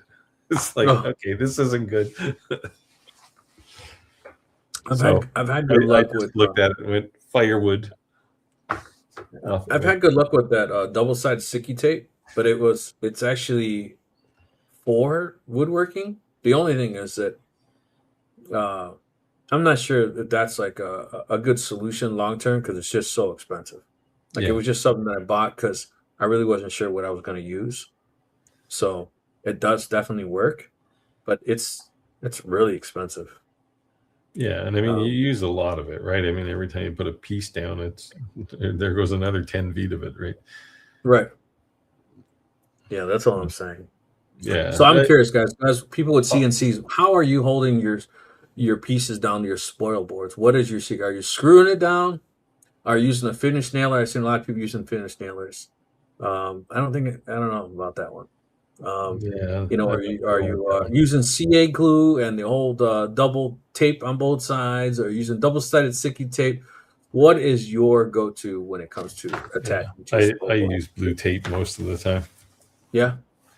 But in this case, I had used the clamps that came with the CNC. Okay. And I just didn't have enough of them, or didn't have them clamped down properly or something, and it just kind of moved, just went off with the hand. So one of the things I wanted to try is once I have to fix my 3D printer this weekend, is I want to make those clamps for the CNC that actually goes in the grooves. Yeah. I haven't done that yet, so I want to make some of those. Radui said, "I try to make things idiot proof, but they keep making better idiots." See, I used to have this sign on my office door, and the company made me take it down. What did it say? It said that? Well, in software, back in my day, in software, we used to call it idiot proofing. Now they call it user experience. But, and I had a sign there that said, as no matter how idiot proof we can make software, the world will keep making better idiots. You want to take this one, Steve? Gary says, what intrigues me most about flying Galvo is you get the best of both worlds, speed of Galvo and the bed size of a CO2. Yeah. The question is, do you get the worst of both worlds too, right? In premise, this should be pretty cool, right? Because you can move the head over to roughly where you need to be, and then you can use a Galvo to just kind of quickly go on something. So I'm angered people by my comment. I see the need. I see the purpose. I don't want it. Hey, I want the space, so I want the functionality, but I love the fact that I think I'd want it if I was just starting. But now that I'm ready, I already kind of have everything that I need. I don't think I would get it to make space, if that makes sense. Because I like the fact that one of my fiber lasers is set up only for challenge coins. I'll just set it, everything's jigged, throw a coin on there. That's all that fiber laser does. So I kind of like that I purposed certain lasers throughout my shop, because you know but I definitely think when you're starting off, you're not going to go buy 3 fiber lasers. So you're not going to go buy 2 CO2 lasers. You're not going to go buy 4 diode lasers. And that's what I'm having now, or 3 CNCs. But so I see the need. But I'm saying when you start to get established and you have all these, I don't know. I think to me it'd be a hard sell to convince me to get rid of my equipment and to be solely on that. I don't know that it would. I get it. But the one thing and the point Gary's making here is if you need to make use a UV laser to make a really big graphic, you can't do that any other way, right? This is the way right agreed. here. Agreed. Yeah, that would be the only way because you have only a little space. Yeah. Now you can move it over and hope like hell that you get everything lined up. That would never work. Yeah. But this way that problem is solved. So from that perspective, this is an enabler, right? It allows you to do something you couldn't do before. I've been seeing lately people making jeans with them. They set down a pair of jeans and they take a UV laser and they do this like embossment, like fading / even to the point that it makes them shredded, makes it look like they slit it because they must be changing. Or they engrave patterns on the denim. Yeah, but like they're taking like regular denim dark jeans and then make them look like fancy looking expensive jeans. You can use a UV laser to put a paisley pattern on your dark jeans. Yeah. Why? I don't know, but somebody would want that, I'm sure. I thought it looked pretty cool. I saw they're doing it, and even like creating like on your inner thigh, like on the front side of your thigh, like fade it and leaving the outside dark. Like they're creating these like shaded patterns that you probably couldn't do other ways with dyeing or bleaching. Yeah. So it's pretty cool. And this is the thing, right? You come up with a tool like this. So let's say the X1 does exactly this. Those of us who will say old school, we work in a certain way, we have a certain workflow, and we'll look at this and scoff. But somebody will come up with an idea that you go, wow, I never saw that coming, right? Look what's happening in the UV space. Look at the crazy things that people are building with UV printers now, right? Anybody from 5 years ago who used a UV printer, their big job was to print a sticker, right, or print a label on something.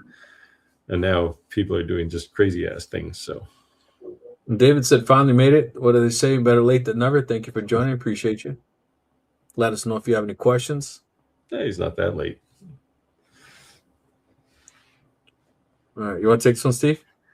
Chris says it's usually cheaper to buy the tool in a kit than a battery and a charger. Yeah, this is the case with Ego lawn equipment, right? The batteries are just insane if you buy them on their own. Yes. In some cases, if you want a big battery, you're better to buy the whole machine, keep the battery, and throw the rest of it away. Yeah. I mean, the batteries are definitely discounted buying the tool. Oh yeah, but big time. If you don't need a battery, the tool is so cheap without it, right? But if you're building that, and I think that's how, like, I don't think, and I'm a DeWalt guy. I don't think that there's I don't think you could put a DeWalt in Milwaukee head to head and say this one's definitely 100% better. No, I think that they're neck and neck, and every now and then they have something new that the other one doesn't have yet, and then eventually they both have it, right? And I think they're both awesome tools, but once you start down that rabbit hole, you're never going to switch. They got you for a customer for life because the batteries are so expensive. You got that That's it. Like oh, Milwaukee has it, Dwalt don't have it. I guess I have to wait till it comes out. You're not going to go buy Milwaukee because you're not going to buy new batteries. Like, you just I thought I saw some company making adapters for I've all the seen them, but I tools, think that just and has then to you be. have one common battery for all tools. Yeah, I don't know. And it's big and janky, and it's on. It's Well, like no, the one I the saw batteries was are big as it is. it was just a slim, like a shim you put between the battery and the tool. I have one. Yeah, I bought one because I wanted to try to convert one of my son's Power Wheels to 60-volt flex batteries. And we thought that's cool. Didn't work But, out. yeah. He's got a need for speed, that kid. Yeah. So we are Tractor Supply sponsors now. So we got a Coleman go-kart. And about 3 weeks in, he's kind of bored. So we did the governor deletes on the pedal, fuel linkage, motor. That thing now flies. He can rooster tail while he's taking off. So it's crazy. He's going. Prism Prince said, you review and the company gives you extra products to give away. There's always negotiations when these people do. There's compensation, right? And let's just say that if they're selling something for $1,000, like, what do you think it costs them? $300? Come on, they're in business to make money, right? Especially because they're mass producing these. So sometimes when they offer me something, I don't feel that the compensation they're offering is worth my time. And not being like snobby, like worth my time. But creating a video is a lot, right, Steve? I mean, just creating the video itself, not to mention all the equipment you're using, like the cameras, the lighting, your computer, Adobe. My new computer, Dolly. Yeah, I mean, just there's a lot that goes into creating and editing and posting and promoting your video. So if they don't have it in their budget, so to speak, to compensate me what I think is fair, then I want to help you. And at the end of the day, like them giving me 3 printers is nothing because it costs them nothing. So that's my new pitch now. They go back and forth and they try to lowball me, and I say, hey, you know what? If you'll give me 3 of these, I'll do it. And I'm going to pick their top tier, whatever they're selling, in their entry levels, right? I want 3 of them. And I'm just going to start giving away to you guys. I know there's a lot of people who watch our lives and they're learning and they're trying to make educated, smart decisions, and they're maybe not ready yet to make the purchase. And you know what? Don't ever try to keep up with the Joneses. Don't buy something because somebody else has it. Be ready when you're ready. But sometimes you got to take a leap of faith. I'm not saying that. But what I'm saying is don't spend money you can't afford to spend. Don't spend money, put things on a credit card with assumptions it's going to pay itself off, because chances are it's not when that credit card's due. Eventually it will, but not immediately. When I did this 7 tools video I just finished, I was waiting for somebody to complain about, yeah, sure, you used $20,000 worth of tools to make this thing, right? That wasn't the intent. Right. And I purposely said, well, if you don't want to spend this money or you don't have this money, buy it, do this first, right? Do it this way. Because I didn't want to come off as just some ass, right? That where, I didn't want to be like Norm Abrams from the New Yankee Workshop, right? Not New Yankee, what was his? They used to have on PBS, they used to have the guy who had like everything was a tool that was 200 years old. And then right after him, they had Norm Abram, who had every power tool known to man. Right. And it was just like, who knew there was a specialized tool for, making corkscrews or whatever. Like, it's just Tim the Toolman Taylor. I would love to meet that man. I tell you what, you guys know how to get him on our live. Let us know. I loved watching his as a kid. Growing up, yeah. More power. Yeah, there you go. Yeah. But exactly that, Steve. So exactly what you're just saying, that, you can get in a comfort zone to the things you have, and you have to have humble beginnings and remember where you started, right? So it's easy to say, oh, well, I wouldn't buy that, or oh, I wouldn't take that, because you have a $20,000 whatever, right? But you got to remember, like, I remember when I first bought my first table saw. Like, table saw is not expensive. That was like such an accomplishment to me. I was like, Jeez. other people come over, I'm like, look, you want to come downstairs? And it was I, just a my plywood first, table with a table saw, but I was so proud of that table saw. when I first started, my first table saw was just one of those contractor saws, and Yeah. I think it was like $500 or something. Yeah. And I look at it now and go, yeah, that wasn't expensive. But when I bought it, it was like, okay, now I'm not going to eat this week. Right? Yeah. And now I've got this awesome saw stop. Speaking of saw stop, they just announced a bandsaw. Oh, wow. I just saw it pop up today. I'm seriously thinking of buying one, because one of the reasons I don't have a bandsaw in my shop is I'm afraid I'm going to chop my finger off. So two tools I always wanted that I wouldn't use all the time. It'd sit more than it would be used, but it's one of those tools that when you have it, you're thankful you have it, right? And one was the drill press, and the other one was that saw. And I went back and forth and back and forth. And I went with the drill press. And again, is it a tool I use every single day? No. Is it a tool I use every single week? No. But it's a tool that when I have it, man, I'm saving my fingers, right? Yeah, if you want to punch a hole through something and want it to be square, it's the right way to go, right? Right. Or if or I create jigs now. Like, so if I'm gonna mass produce something, I can just burn. I'm not there with a drill, and anything like that, I use a 3D printer for now. But because I have one. That's the only reason I do it, is if I have it. But yeah, I mean, I was the same way. I have a drill press. I don't use it often, but when I do, there's nothing else I could use to do it, right? But I've always wanted a bandsaw, and now I see SawStop has one. So there's one that will help me not cut my hand off or something. Because bandsaws are surprisingly dangerous, right? Like, you look at them, they look very intimidating, right? You got like a foot of blade there just spinning away, right? It's like, not forgiving. You watch some of Daniel's videos and the stuff he does with a bandsaw, and he says right away, stuff he does with a chop saw. Yeah. He's like, if you're not really comfortable with this, don't do this. Like when I copied Daniel's build, when he made that Christmas tree. Yeah. And I had to one-up him because he one-upped somebody else. It wasn't his original design. And my last cut was 1 inch by 1 inch with a 45 on all sides. And I did that and I was like, oh, man. So I bought that like jig that you can set down. Yeah. And you can adjust it like to level so that your hands are out of the way. For that, I would probably use a disc sander or something rather than the table saw.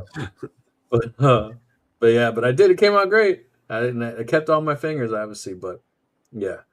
So that's not. So prison print to make it a long-winded answer is absolutely, and I do it just because I appreciate everyone who follows us. I appreciate everyone, and I know the struggle, and I'm still going through the struggle. By any means, I'm not independently wealthy by any means, and every dollar I make goes right back into what I'm creating. And that's at this point in time, it doesn't pay the bills, so to speak, right? I still have to have a full-time job. I love it that I was at a point that I wouldn't have to work. I was working for insurance, right? And that the government stayed out of my money, and I was able to do this kind of thing. I'd like to, and I think I will get to that point, but I'm still growing. And in that growing, I'm still reflecting and remembering that, the struggle is real, growing. So, and starting. So at any point that I can give back, reach back and give away, I'm going to do so. Yeah. I would give lots of things away, but it's so brutal to get things across the border now. Right. Yeah. Plus, most of what I've found is, as my channel has grown, the size and weight of the products I review has also grown. And I had some company, they sent me who was it? Alien Cell, I think, sent me a couple of X1s, and I got rid of one of them because it was like I have too many of them. And I had another one, and they said, "Can you ship it to this YouTuber?" And he was only like, I don't know, 200 miles from me, and they wanted some crazy, like the price of the laser to ship it to him, and they said, just forget it. So I still have this thing sitting in my shop, and it, I would, if somebody came in and handed me a fistful of cash, it would be gone for sure. Brand new in the box, never plugged it in. That's crazy.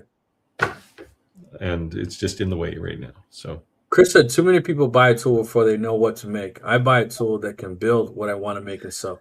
100% smart. Yeah, that's the best way to go for sure. And I mean, we've all done it, right? We've all bought a tool. Oh, it was on sale. And I mean, look at Rick's DeWalt wall, right? For examples.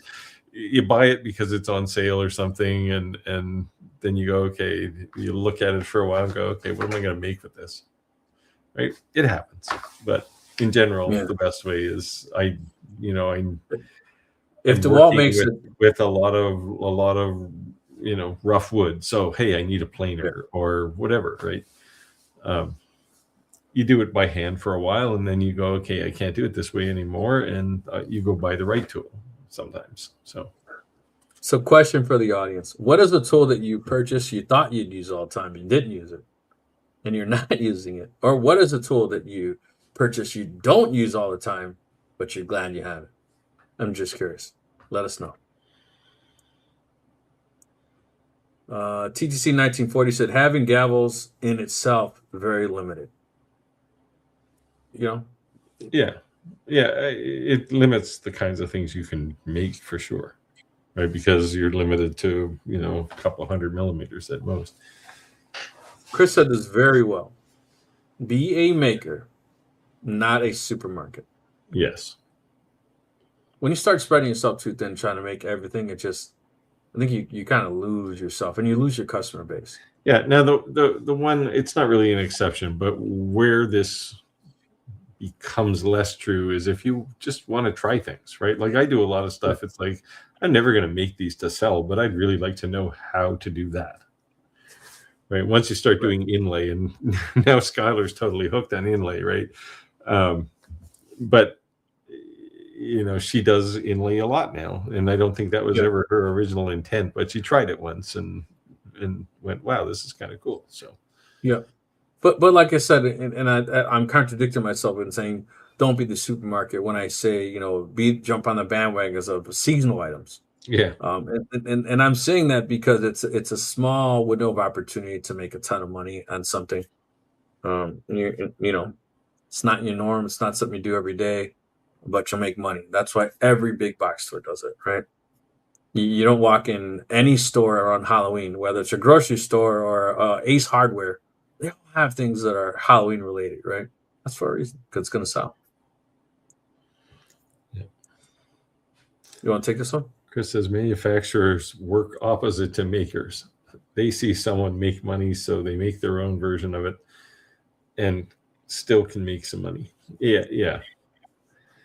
And this kind of gets back to what does a maker actually add to something, right? Like you can go to Walmart and you can buy one of a million things they have sitting in a bin, and it'll be $5. Or you can go to a maker and he'll go, well, that'll be $25.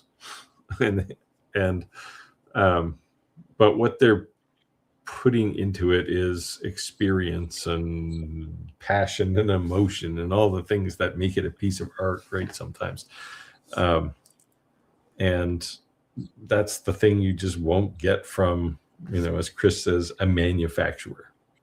The other thing is that you have to not try to put yourself in the same limelight as a manufacturer. And the reason is I'm gonna make fun of myself in this.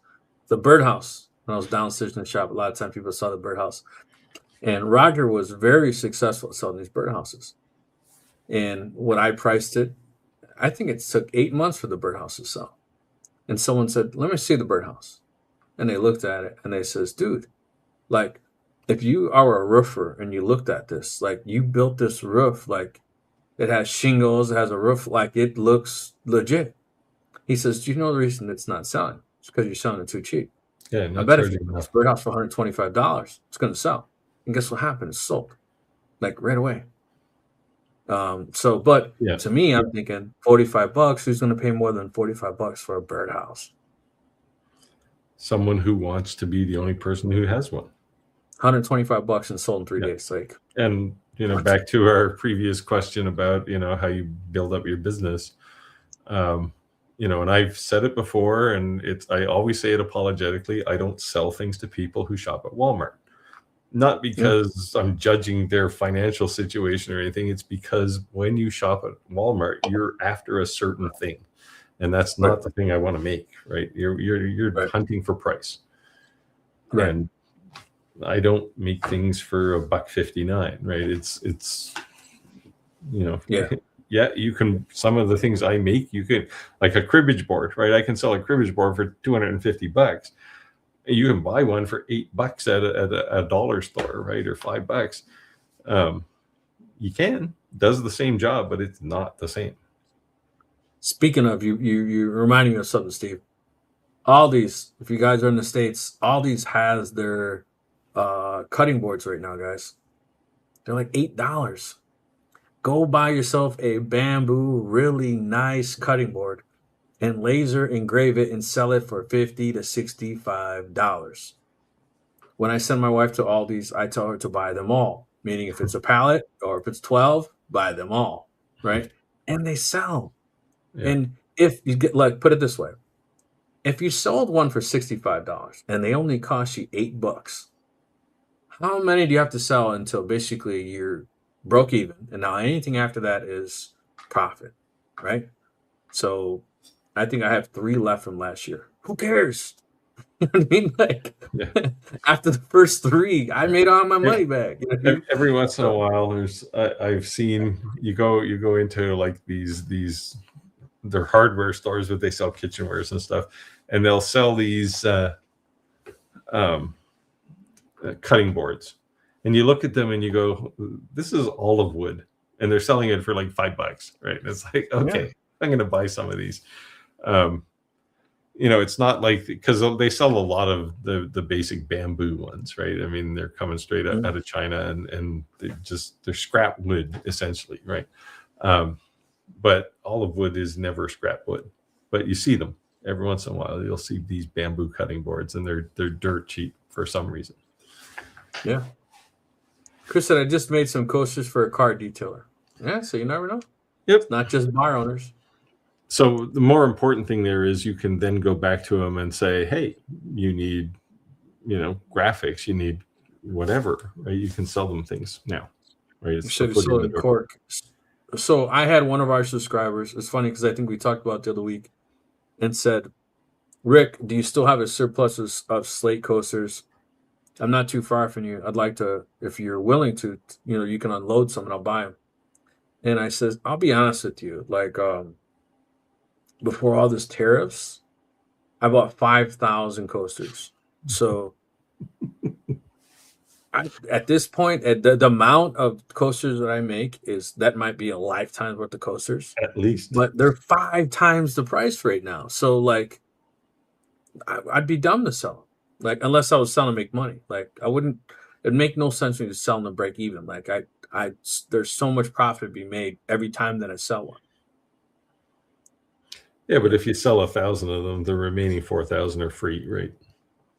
Yeah, but they know what I paid for them, so that's what they want to pay me. Not because you tell everybody on a live stream. Yeah, I was being honest because I was telling them to buy it before I knew that was coming. But it doesn't matter what you paid for them; it's what they're worth, right? Exactly. But I was trying to tell everyone these tariffs are coming. Some of these consumables and some of these items, buy them now. Look, coasters are expensive. TC 1940 said plus in diameter with a finger cutout.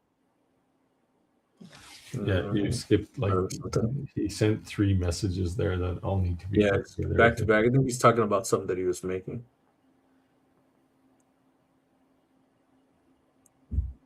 Steve, you want to take this one? Roy says, I tip the tellers with woodworking items when I bring a stack of cash to the bank. Yeah, well, I don't. You give them a wooden nickel? Do you have to tip a teller? But I wonder if they call the cops on if you gave them wooden nickel. I guess if you do, great, right? Yeah. I've given people cutting boards just for coming into my shop. It's like, here's this nice 2-inch thick cutting board. I don't need it. There you go.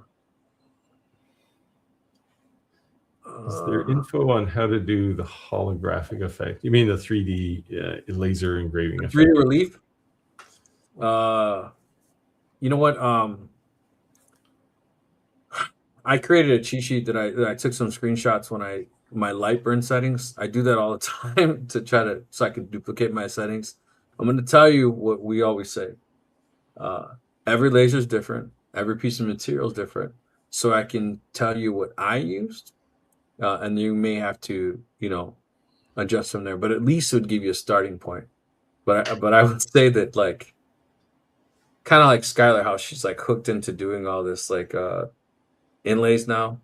Once you start doing that holographic effect, like, it's insane. Like, I went down that rabbit hole for a while. Like, I kind of forgot how other lasers because I was so like amazed on how that looked. I started making huge the Last Meal, Last Supper laser engravings, and oh man, the things you can make with that are just insane. It's insane. So yes, I'll drop the link in our Facebook group. If you're not already a member of our Facebook group, I suggest you join. If you look at the ticker at the bottom, it actually shows it. It's here. It's about to show up. There it is. ShopTalkLive.club. It's not a website. It's actually just a URL forward to our Facebook group, so you don't have this big long URL to find us. ShopTalkLive.club. Go to there. I will drop a link to some of the artwork from the person who's selling some artwork. He even supports it and gives suggestions on different lasers. Extremely knowledgeable person, but it is insane using the dual lasers and creating this holograph effect. Yeah, it's amazing. It's crazy. Chris says Xtool has the right idea. The software sets up the job so you can move the job from one machine to the next. Yeah, I've been meaning to do a video on this specifically for the 01 in conjunction with if you have a P2S or something. But the real message here is, and this is one of the reasons why Xtool is clobbering everybody else, right, is Xtool Studio. Is it the best design tool? There's still people who will argue Lightburn is better. I don't think so, but there are other tools. But what makes this one the best is the fact that if I buy into the Xtool experience, I have one tool that does everything. And now they're taking it to the next step with this latest release they just did, where you can print on an 02 or an 01 and then just literally drop it into your fiber or your CO2 laser, and it'll cut it out. You don't have to align anything. You don't have to do anything. You just drop it in there and push the start button. And that makes it pretty cool. No one else is doing that. And that's why they're going to win, I think. Yeah, no, I definitely think that's cool. That it's also one less learning tool you need to feel comfortable in, because if you already know the software, and I would agree that there'd be differences within the lasers, like available features, but the basic layout and how to use it, it's less intimidating to already know the software than just add additional features. What I like about it is I can take a design and I can, print it in color on an 01, but then I can take the same design and drop it onto a metal fab and cut out metal with the same design. Yeah, and pretty cool. All I have to do is switch lasers, right?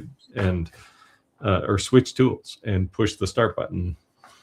And Chris said the rule is if you hoard it, you never use it. If you don't, you'll be hunting for it. You will be hunting for it. That's why I did the wall. You made fun of me with the DeWalt wall. because when I was in the field, all my tools were in those DeWalt Tough boxes, which are phenomenal in your truck. Keep everything organized. You're able to carry them down the street, go wherever you need to go. But if you're in your home or a place of business and they're stationary, so to speak, you're not moving them around. It's just a pain in the butt to always pull them out. So when I finally got the 3D printer to create that wall, something I've always wanted. Every time I've ever seen one of those type of walls in a picture or someone's videos, I always just thought they looked amazing. And obviously with a 3D printer, only when it's fairly inexpensive, was next to nothing to make.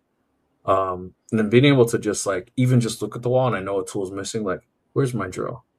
Hey, why is the drill missing? Hey, where's one of my batteries? My daughter, I was using a shop vac, and but or just not to look for your tools, and it keeps organized. I love it. Yeah, anybody I've seen who has a truck full of tools or a van or something, inevitably they go, "Oh, I know I have one. I got one of these somewhere," and they start digging in their back of their van, and shit's coming down like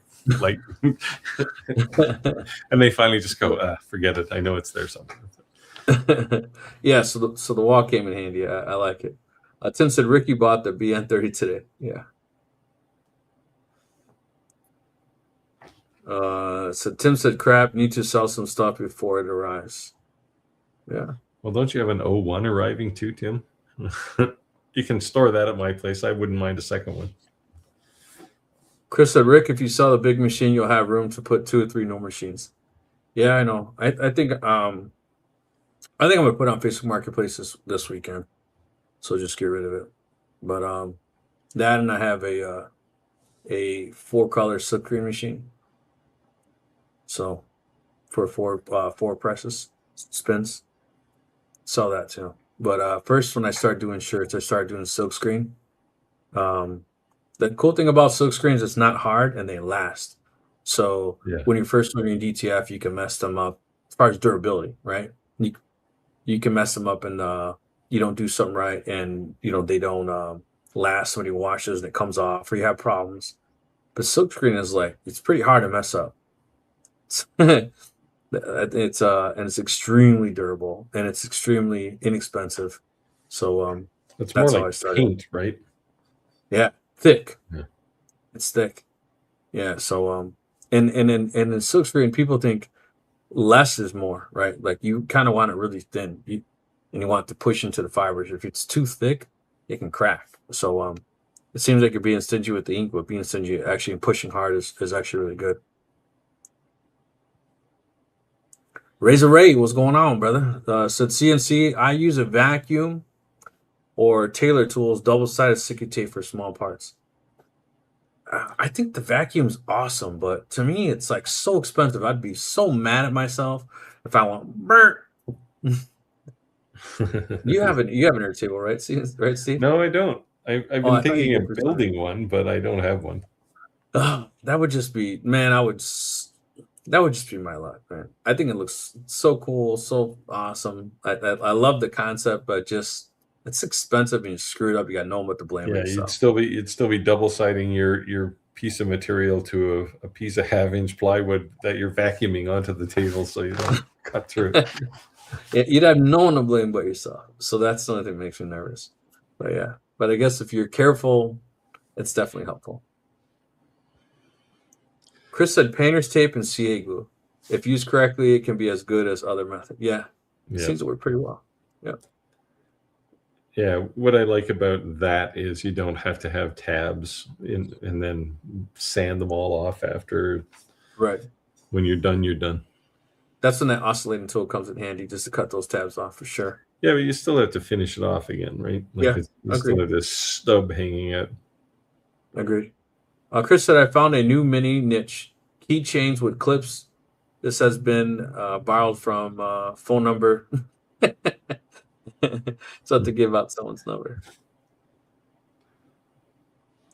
Speaking of, there's a company who's been sending me stuff for free on a regular basis. It's a software that you can use to create items for both a 3D printer and a CNC to create these like CAD files and layered files, and really makes. I know we always talk about using Tinkercad and all these other CAD programs that were made for children, entry level. like their software does all that, and you can export it to use it for a 3D printer, export it use for a CNC, and literally like Rick, you could use it, and it's just amazing.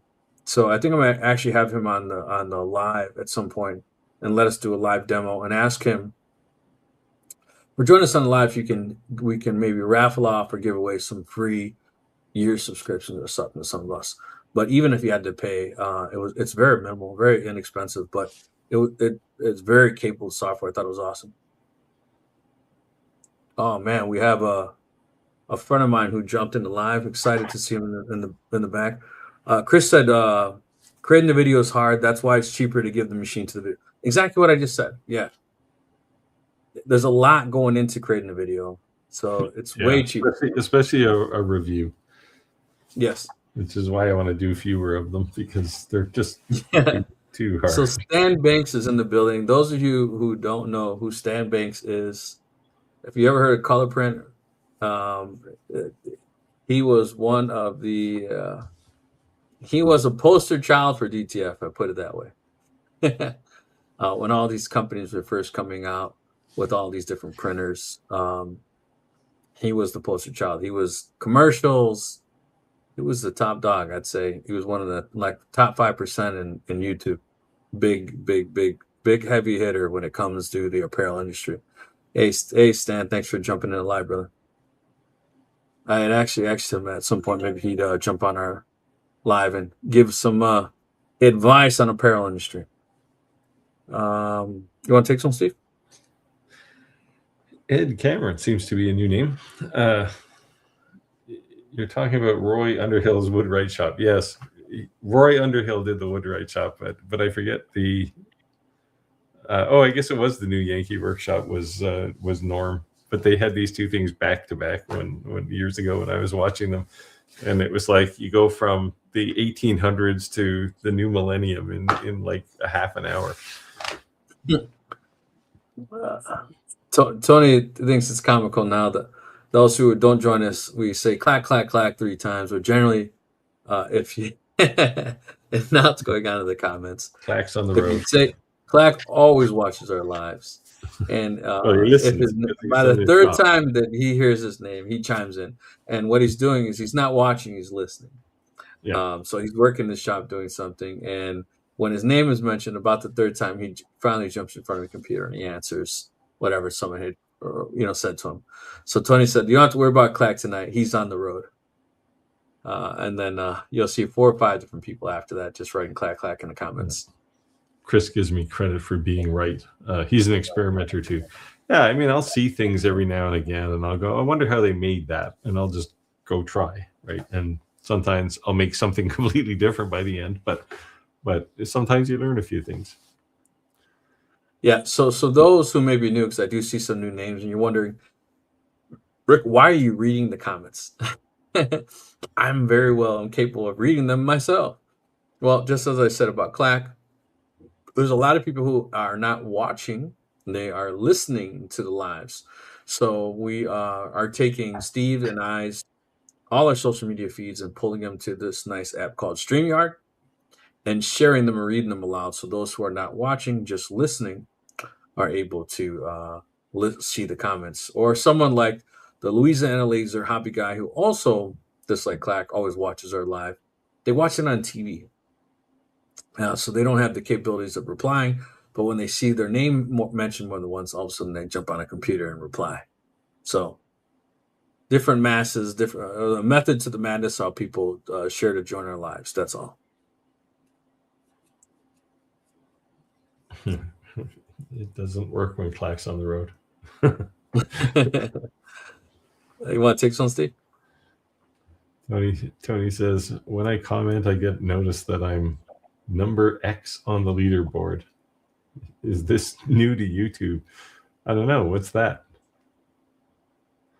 Oh, yeah, I guess he's watching on YouTube. Oh, let's see here. Hold on. Huh.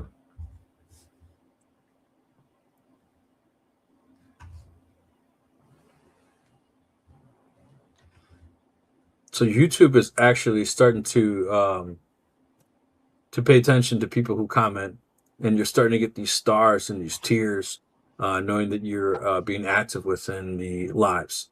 So that's not us, that's YouTube doing that. Chris said, I only sell to people who value what I do. Yeah. And who are interested in buying value, right? Yeah. Some people will say, hey, I really value what you do, but they don't want to pay for it. Yeah. And that's one thing I say in the memorial niche. I've never been asked ever once to lower the price. No. But I have a tier system. So I'll say this starts at this and sky's the limit, right? So that I can fit within everyone's budget and make it affordable to anyone, you know?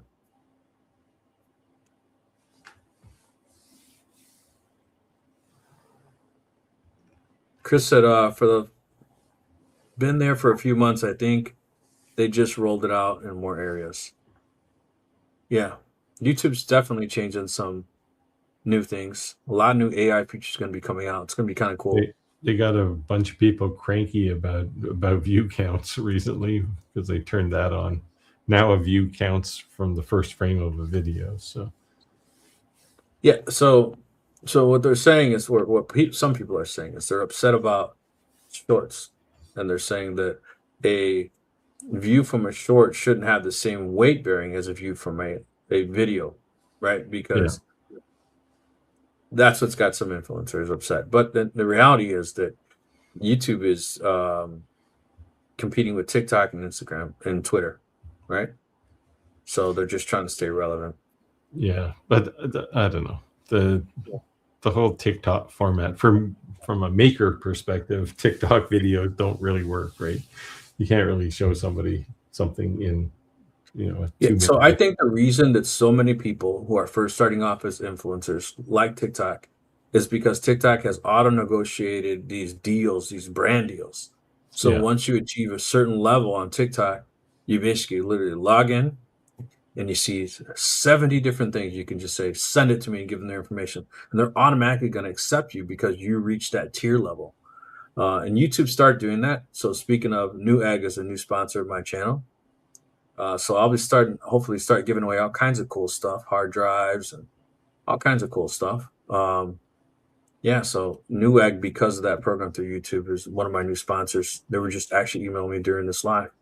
So very, very cool. Just gave away 10 free memberships to my channel, guys. So if you were lucky or blessed enough to get that, you're welcome. That comes out of my pocket. It's not free. And just a heads up, guys, we do go over tips on becoming an influencer and things like that. But I'm going to do a live on Sundays at 10 o'clock, a members only live, and be able to do one-on-ones with a small group of people, answering anyone's questions who wants to know how to become an influencer, how to get sponsors, how to negotiate sponsors, all the things that we do every day that maybe we don't show behind the curtains.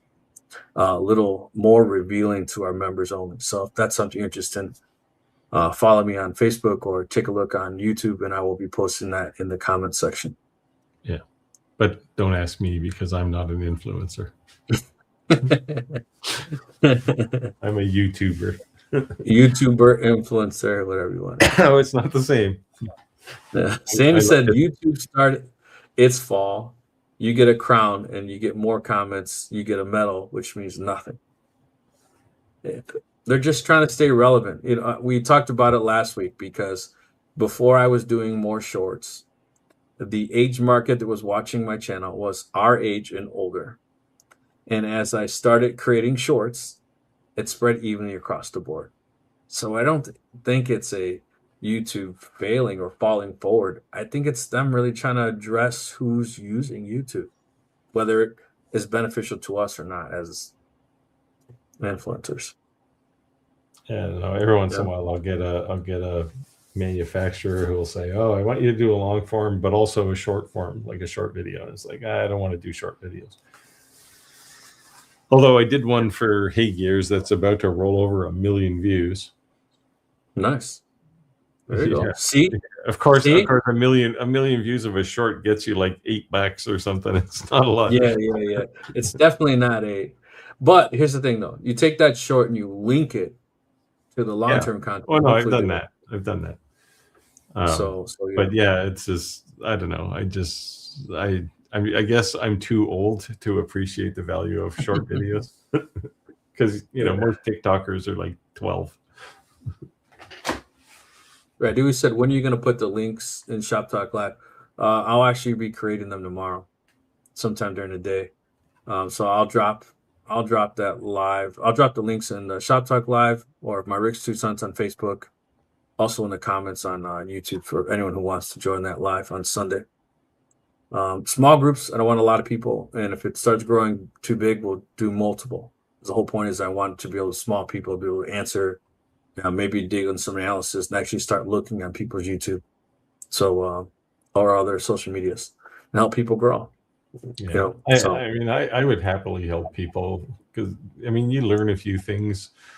But I don't know that people would feel comfortable on this live.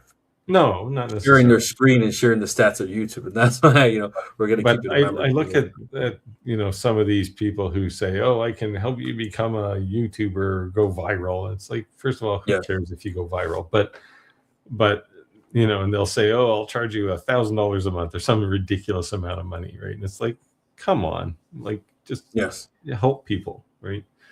Yes, absolutely. So it's just, you learn a lot of what to do and what not to do. And a lot of the advice those guys have is advice that might have worked 3 years ago on YouTube, but it doesn't work anymore. Right. Agreed. Radu said is the link about the 3 emboss stuff, the hologram effects. I will find that and I'll put it in the comments on our Facebook group of the guy I purchased the artwork from. You buy his files; they're fairly inexpensive, and like I said, he's extremely knowledgeable on all different type of lasers. So when you download the file, it even gives you some suggestions. If anyone wants to see what I changed or did differently than what he suggested, I'm more than welcome to share that. I did that on Atomstack Craft, but again, different material, different laser, they could have different results, but results that I've seen were highly impressive. Highly impressive. Yeah, there's only been two real people who are, I'd say, that I'm a consumer for, that I would jump on a bandwagon and say, can't go wrong, buy this, buy this, buy this. No affiliate code, no nothing. And 2 things. One, what I would say that Steve and I both now use them. Steve uses them as well. Are coin blanks. Yeah. You'll never find a better coin blank supplier. It's just not going to happen. I actually got a dozen or a couple dozen brass coins from somebody that are not the unlimited, whatever they're called, those guys. Okay. Every time I want to buy something from them, I have to go look up their name again. But I got some of these. I haven't tried them yet, but they're supposed to be 100% brass, and at least they don't stick to a magnet, which is a good step. Okay. So we'll see. And they're cheap. Yeah. They're only like, I don't know, $1.50 a coin or something. Like they're pretty cheap. So. Yeah. So that and this guy, those are the 2 guys I think that's like, I'm not making any dime for it. I'm just something I spend my hard-earned dollar on, and you should do it too, kind of deal. But it looks like we're a little bit over time. But thank everyone we caught up on the comments, so we didn't leave anyone hanging. I do have my honey-do list, so to speak, so I will be replying to those questions people asked in the Facebook group. So if you're not already a member, drop that in. Appreciate you guys joining live, spending some time. Sorry I missed last week. In the Chicagoland area, we've been hitting with a whole lot of storms this whole month, and I was on storm duty, so I could not attend the live. Steve, do you want to close us out? It's busy. I'm trying to make room in my shop. I have a couple of CNC videos coming soon, and the Light Make L4 video, and of course Bamboo's new Magic, as well as X Tools X1. So lots of stuff coming up. There you go, guys. All right, I'll thank you for joining the live. We'll see you next week. Take care, all.